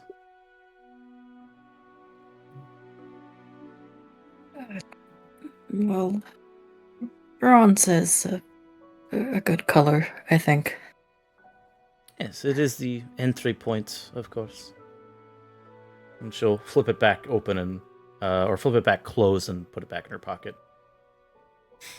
You can take on any job, of course, though it is usually wise if you are new, returning, or unskilled that you take the much easier jobs.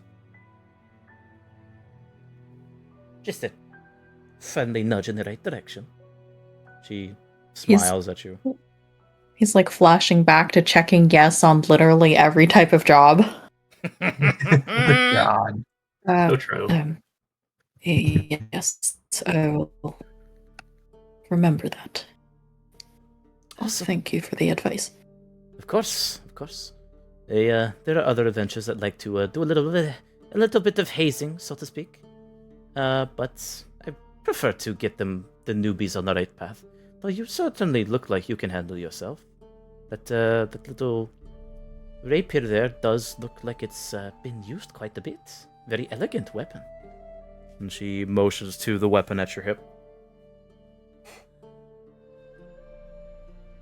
He does look down to it and gets a bit of a wistful look. A long time ago, maybe, but it's seen more rust than use recently. Well, hopefully this can change that. And she does look towards you, Akuji. And what about you, my furry friend? Did you end up joining as well, or are you just with them for the time being? Just with them for the time being, I guess. Right. Well, hopefully your mind does change and you join either us or the charter. Either way, they could definitely use your services, no doubt.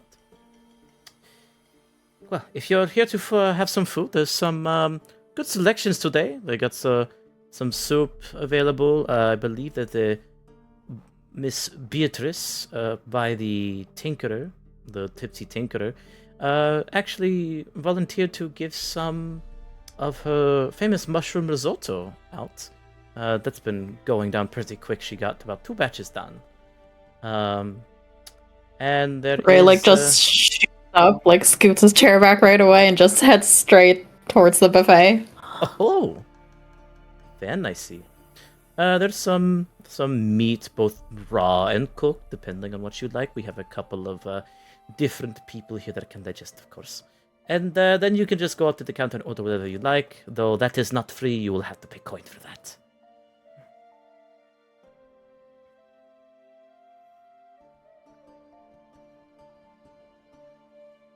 Kuji will also be quick to go to the buffet, and she will like full on like stack her plate or tray or whatever. All meat. All Leo will meat. just be like, ah, what the hell, and just join them. Leo, what the You hell, must try sure. Some of this risotto. True. You do see Rayleigh over by where this mushroom risotto is, and it looks as grand as it sounds. The smell hits you, and it's like a mixture of scents that all combine into like one. It's so unique, Akuji, that it almost makes your mouth water.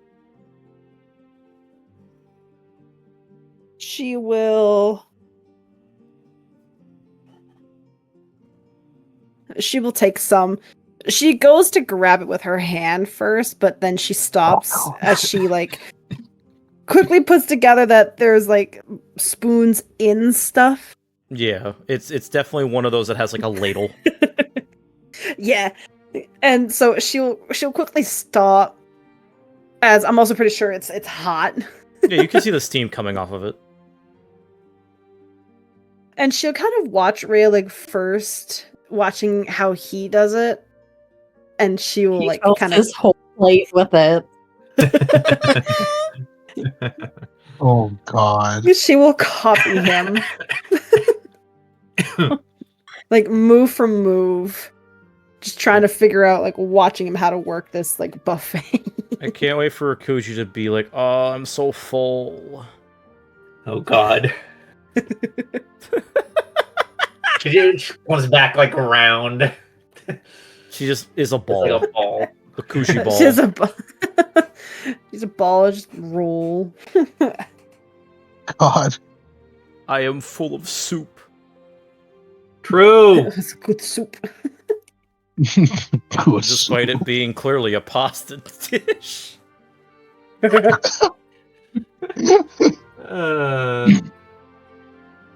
Alright, so you get your food. You eat the food. Suffice to say, it's well made. It's very good. Akuji, you are drawn to the risotto, and you eat it, and you drink it full before you even realize you're done.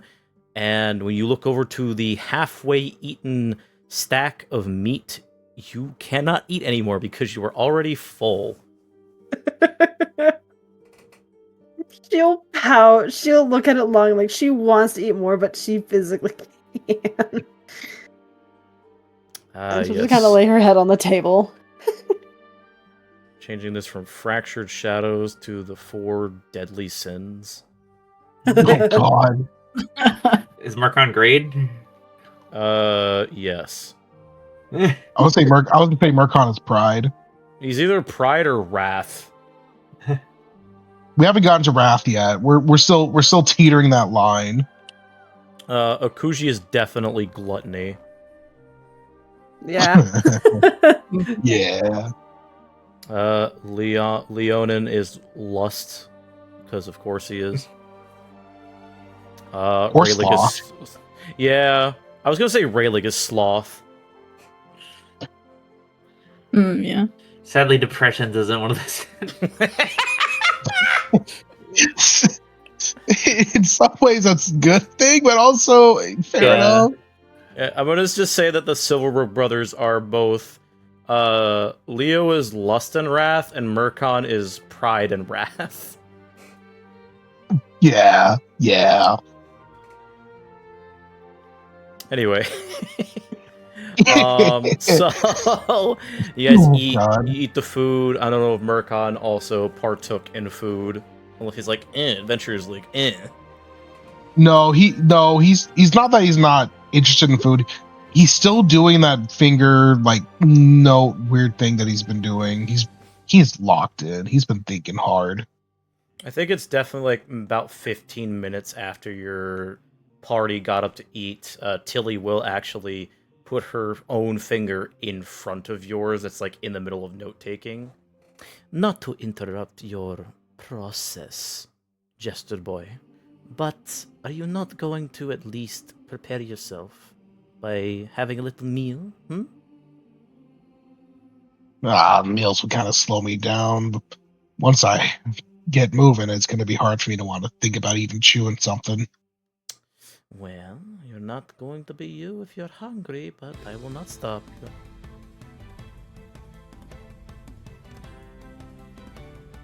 And she lets you continue doing your thing, as your party members have pretty much already sat down and eaten at this point. Yeah.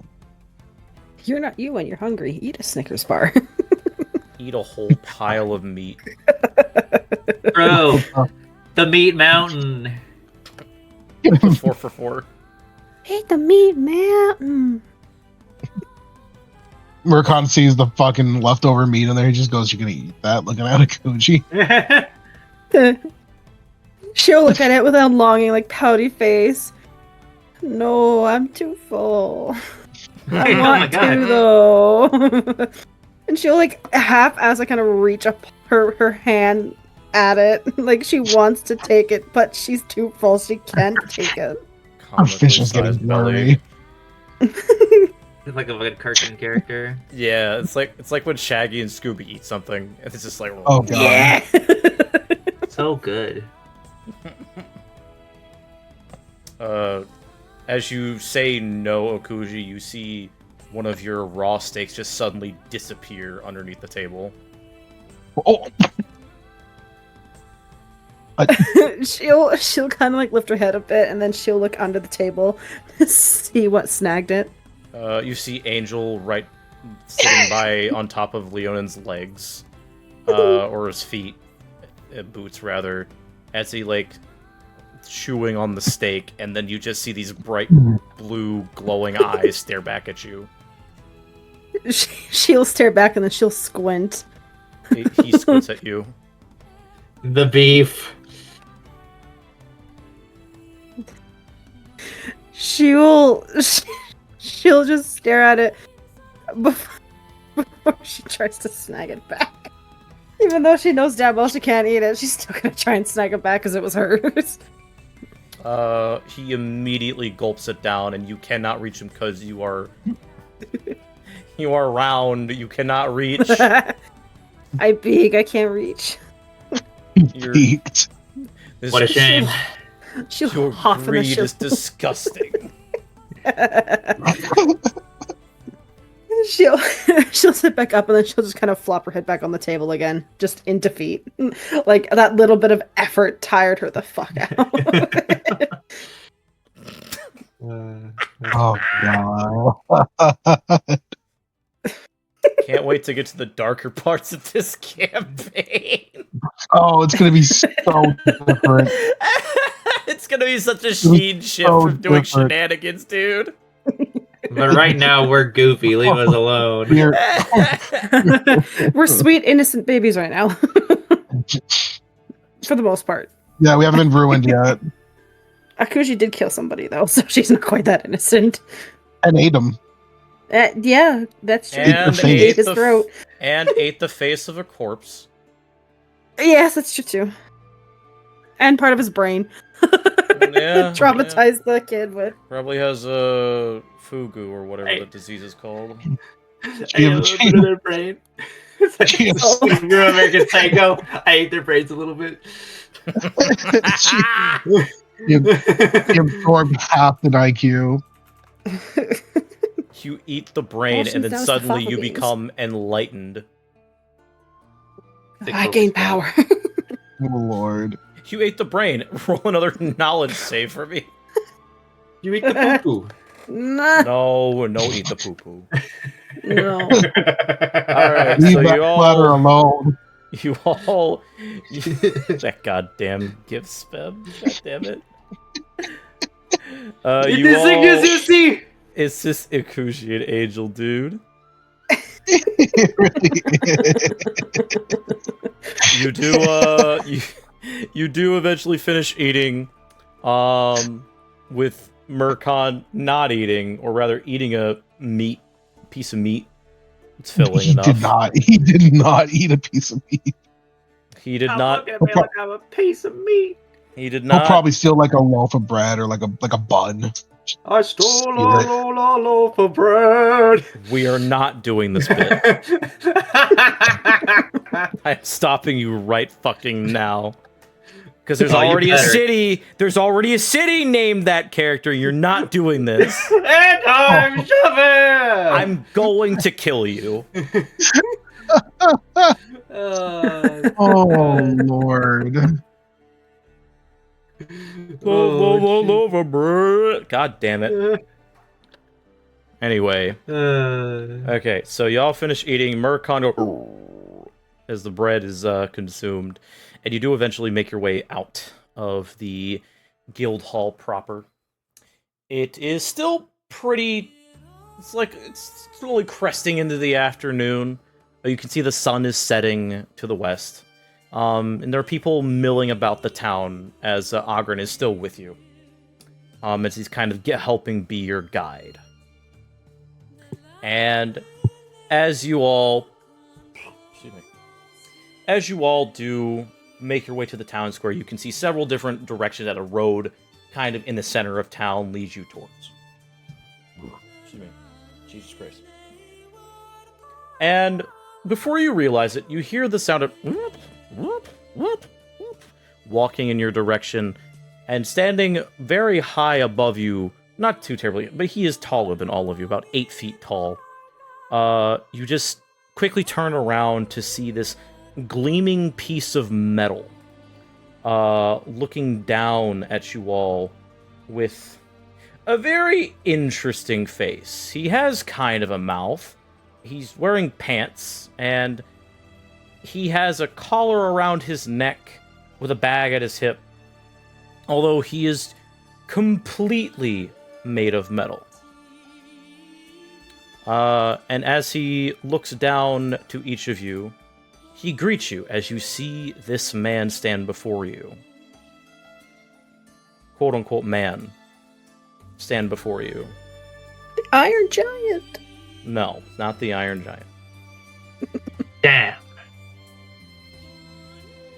And in a very metallic-y, reverbed, echoey voice, he speaks. Hello, newcomers, wayfarers of Bright Willow Haven. My name is Julius Copperbrand. Pleasure to meet you. And he sticks out a hand to anyone who decides to take it. Sure.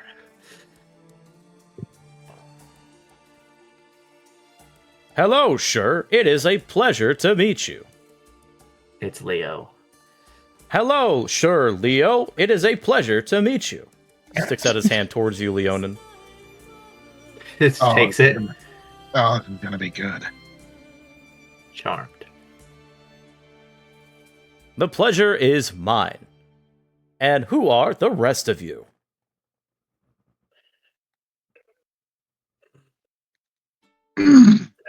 Hey, Murkon here. I am friends with some people from the League, actually. And I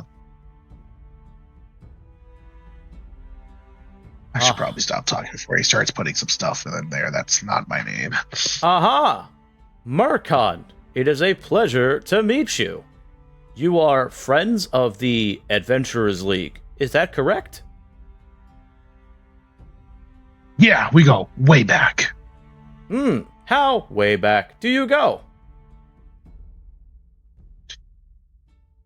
You know, sometimes you just forget the time when you're having too much fun. I do not understand the non-passage of time. Therefore, I do never, ever forget it. It is hard for me to do so. Well, that helps me a lot then. He kind of looks back to the group before. He doesn't want to, take up too much time, but, well, they're following him. He doesn't want to be too rude. He will look to both Raylick and Akuji. Is he like... Raylick, since you've seen Automa before, go ahead and roll a knowledge check. This would not be specific to a person, but it would be related to history in general. Okay. So, you aren't sure what model he is, but you've definitely seen units like Julius before.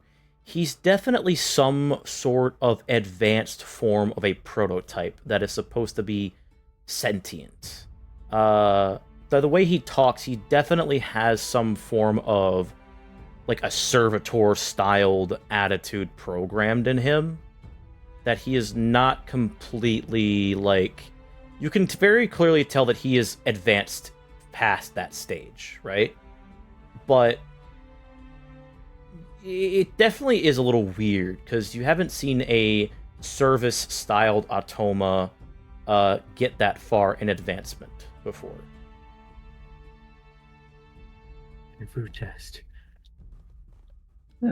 Raylick, and he will shake the Automa's hand, Raylick, it is a giving him a curious look.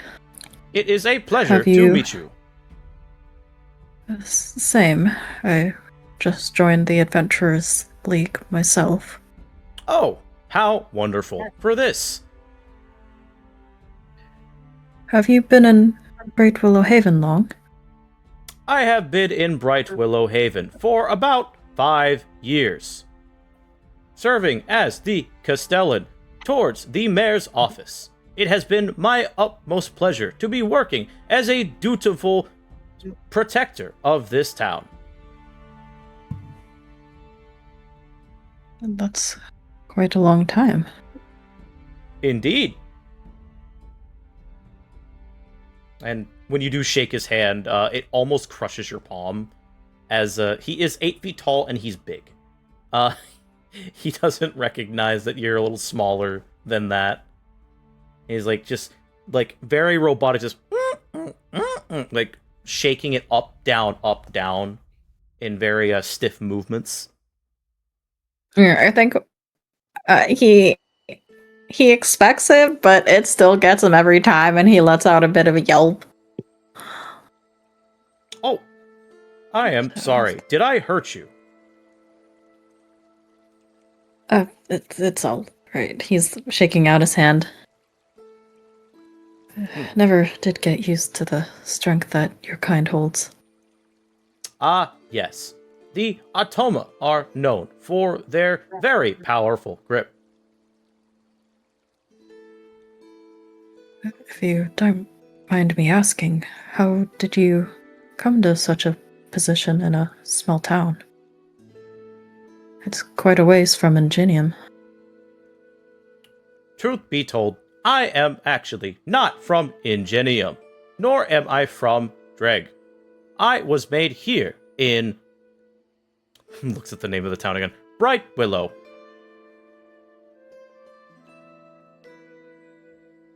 You were made here.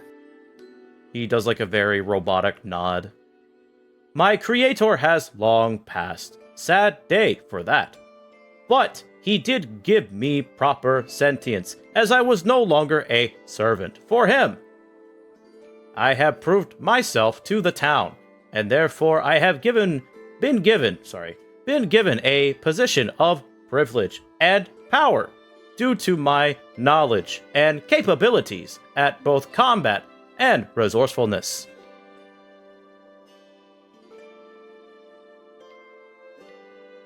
Sorry to hear that. Your creator sounds like a kind man. He was. It is a shame. And he does like look down, his eyes closing like it's like they slowly spiral back open. But enough of that. And he does turn towards Akuji. Forgive my manners, miss. Who are you?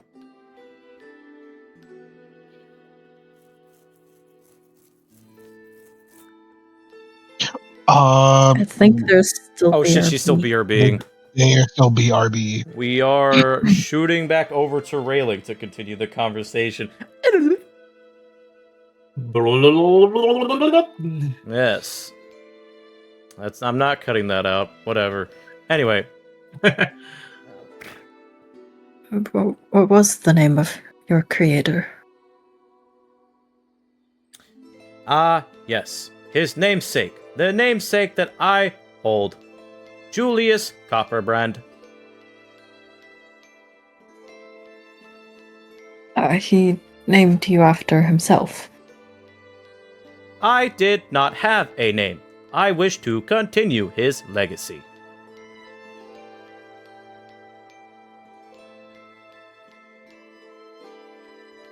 I see.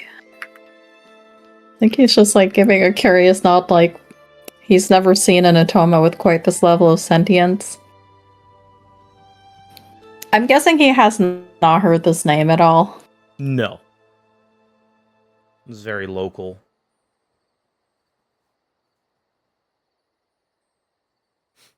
Do you know if he made any other creations that we can find around town?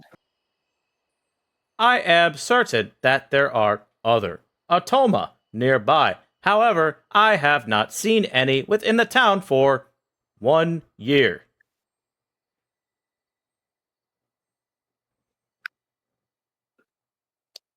I love this guy. Thank you. I see. Did they head off on their own then? Do they also have a level of sentience like you do? He puts his hand up in I feel thought. like he's just he has his notebook out and he's just taking notes now, just curious. He puts his hand to his quote-unquote chin in thought and does like a sly, like, robotic gesture of rubbing his quote-unquote beard. You mentioned sentience. I think that there are those that are far past my knowledge, as I used to be a prototype that gained it thanks to Julius Copperbrand and his magnificent mind. It is a shame that he died of old age, only to realize that his dream came true. What kind of dream would that be? Advancing a service bot to more of an advanced stage of sentience, like a human, or elf, or dwarf, and he just goes down the races. In that same exact tone. Look, we'll kind of like lean over to Merkin and be like, oh, that happens a lot with Atoma. It's usually better to avoid things where they can list. Yeah, I wonder where I've heard that from. Anyways, Merkin kind of just comes through. So what you're saying is you kind of picked up the whole Captain's Watch thing yourself, huh? He does like a really robotic tapping his cheek. Not myself, but because of my dutifulness to the town, I was made the Castellan of Bright Willow Haven. I believe the word that you are looking for is promoted. Yeah, so you've seen a lot around this town, right? You would notice a lot of amount. You would notice a lot of things kind of catching waves and people talking about it. On the occasion. All right, so let's say there was something, kind of like a threat that people have kind of been a little concerned about, or something people have brought up. You would know pretty much all of them if they were to come around your area. Indeed. It depends on the level of threat that I have to deal with, whether it is non-lethal or lethal. Okay, so let's say there's been talk about, like, maybe, I don't know, some sort of wild animal that's running around, or, people are going out and, try to learn about it, someone comes back dead, you would know about that as some sort of threat. By which animal are you referring to? Is it a prey or predator? Let's say predator, just to shoot the ball here. I'm afraid there is no ball to shoot, but I can go into my query and repository for predators. What type of predator are you interested in knowing about of this region? You know what? Let's just go straight to it. Let's talk about a possible bear attack or some sort of bear sighting. One moment, and you see his eyes close and he begins to shake. Brrr. Searching query and repository for bear and attacks. Brrr. And he looks back to you, Murkon, with a jolt. There has been at least 18 attacks resulted in bear attacks, and 1 death in this category. Would you like to know more? Did Dandy say that they were going to like join us in this? No. No. Okay. Murkon looks back to Leo. 18 attacks. Huh. That is quite a few.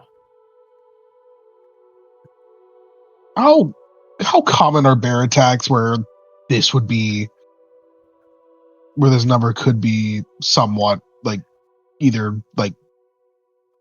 large or small? What's the reference we're looking at in this area and region?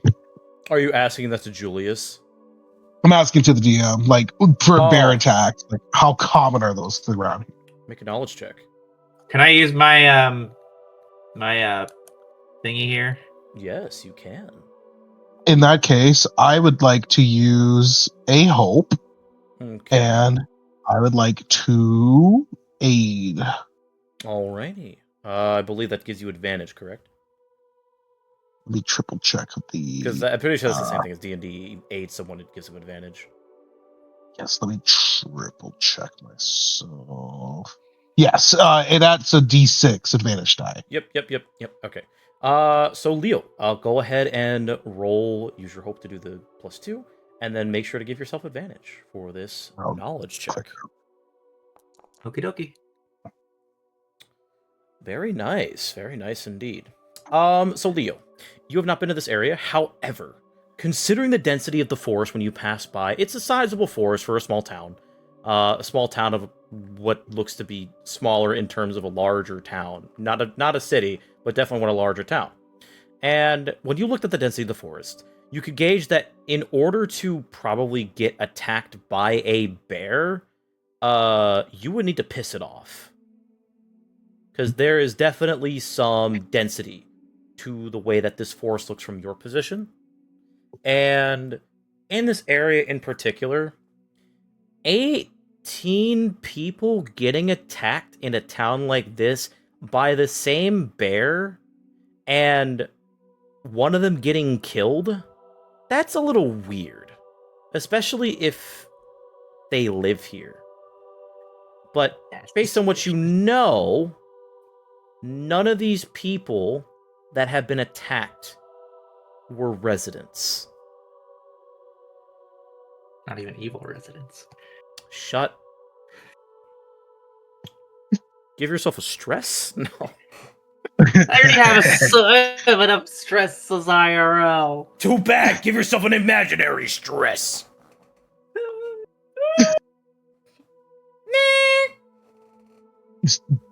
Oh god. So Burkhan looks back to Leona and being like, I don't know how weird that is, but sounds weird.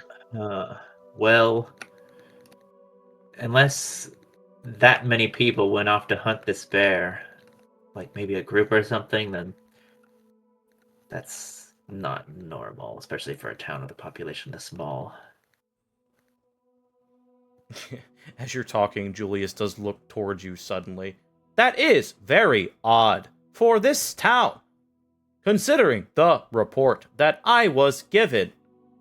The only people that went off to kill the bear and hunt it were not people that were residents of Bright Willow Haven. We So, were none of- told that as well. What about any like leagues people or hunters? Any of them? You know, like were they ever mentioned in any of those reports? Searching. And he closes his eyes for a moment as weird whirs and gears go off. He opens them up very briefly.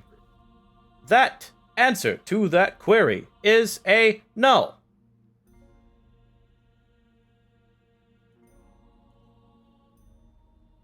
That makes Murkon frown and goes, so none of them were adventurers, none of them were hunters, but they all were looking for the bear to try to do whatever, and they all got hurt or killed. One of them got killed.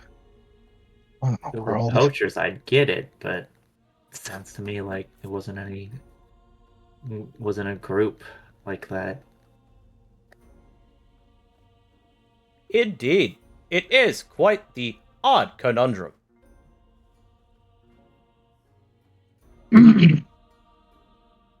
The Council of Bright Willow has been informed by Hall Master Windblade that there are warnings to give out to travelers and fellow wayfarers like yourselves to be warned of the forest nearby and to not provoke local wildlife, including bears and wolves, and he starts going down a list of predators. Yeah, that's really helping the population of people getting injured going down. Still doesn't explain why they're all looking for this damn bear. Didn't they say something about some sort of weapon stuck in them? A weapon stuck in the bear. Is that what you're asking? He kind of shrugs and goes, I might as well. That's what I thought I heard. Interesting. Are you, by chance, hunters or adventurers? And he looks back to you, Murkon. You said you were friends with many adventurers in the local hall. Let's just say we're working alongside them. I myself am not an adventurer or a hunter, but I work in that field a lot. Make a presence check.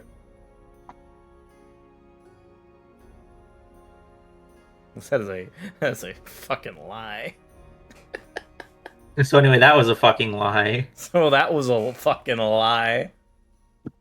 Oh, thank God. Well, I mean, it was fair, but... How interesting. You have the exact makeup of someone I would consider a Silverbrook, but you do not sound like you are lying. I could be wrong. These robots are getting too smart. Those fuckers. However, perhaps because you are so interested in this bear and the helpfulness of the town, would you like me to send you to the office of the mayor? You know what? That would be very nice of you. Very well. I will inform fellow watch members to take the night watch while I send you to the council of Bright Willow Haven inside Antoine Griff's office. Please follow me.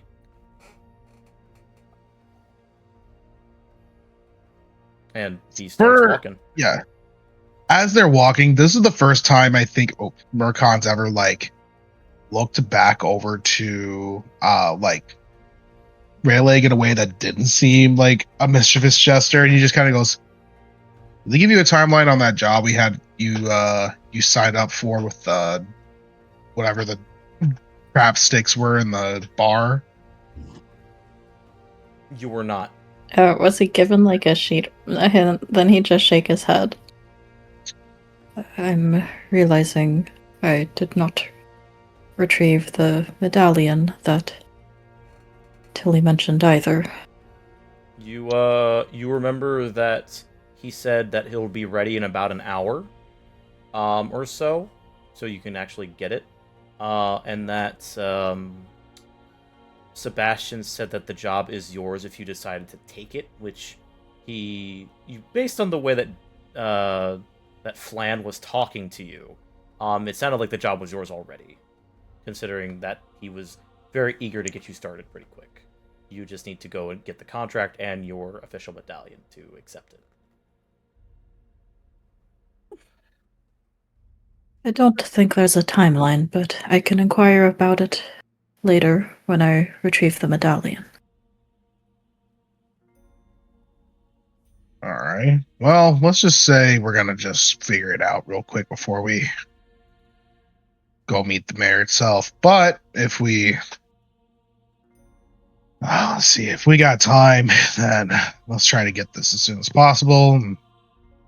I guess we want to get those guys off our backs. We might as well do something to keep them from getting too suspicious. As you're talking to Raylig, Julius turns towards you, Akuji, as he's continuing to walk. I beg your pardon, ma'am, but I do not think I ever caught your name. Please forgive my crassness and rudeness for not acknowledging your presence. She is staring down this thing hard. She is perplexed by its mere existence. Like, she does not know what she's looking at. She's never seen one before. If given the opportunity, she'll kind of tap it or poke it curiously before she'll finally say her name. Ting ting. Akuji. Akuji, it is a pleasure. My name is Julius Copperbrand.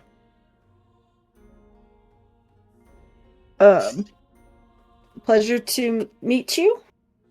The pleasure is mine. And he'll continue walking. She'll kind of put the others between her and the robot. She's very, she does not like this thing. That's 3 people that don't like the robot. So rude. The Silverbooks be like, yo, everyone has rights, everyone else, they're just robots, guys, relax. God. So you guys do follow Julius, and eventually you get to a very large building, very ornate in design, definitely stands out, much larger, and as much things are labeled in this world, it is simply called the Town Hall.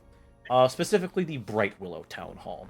And as you go up the front steps that are made of stone that lead up to a stone front face with the wood kind of going up on the building and tiles along a slanted roof, you go inside, and you do eventually get to a foyer. And this seems to be like a very homely, essentially waiting area. And Julius does turn to you. Give me a moment while I fetch the archivist to make sure that he is not in an appointment as of... Turns down to look at his wrist and is as it turns over and you see essentially a watch built into his wrist. Currently at 12:28 p.m.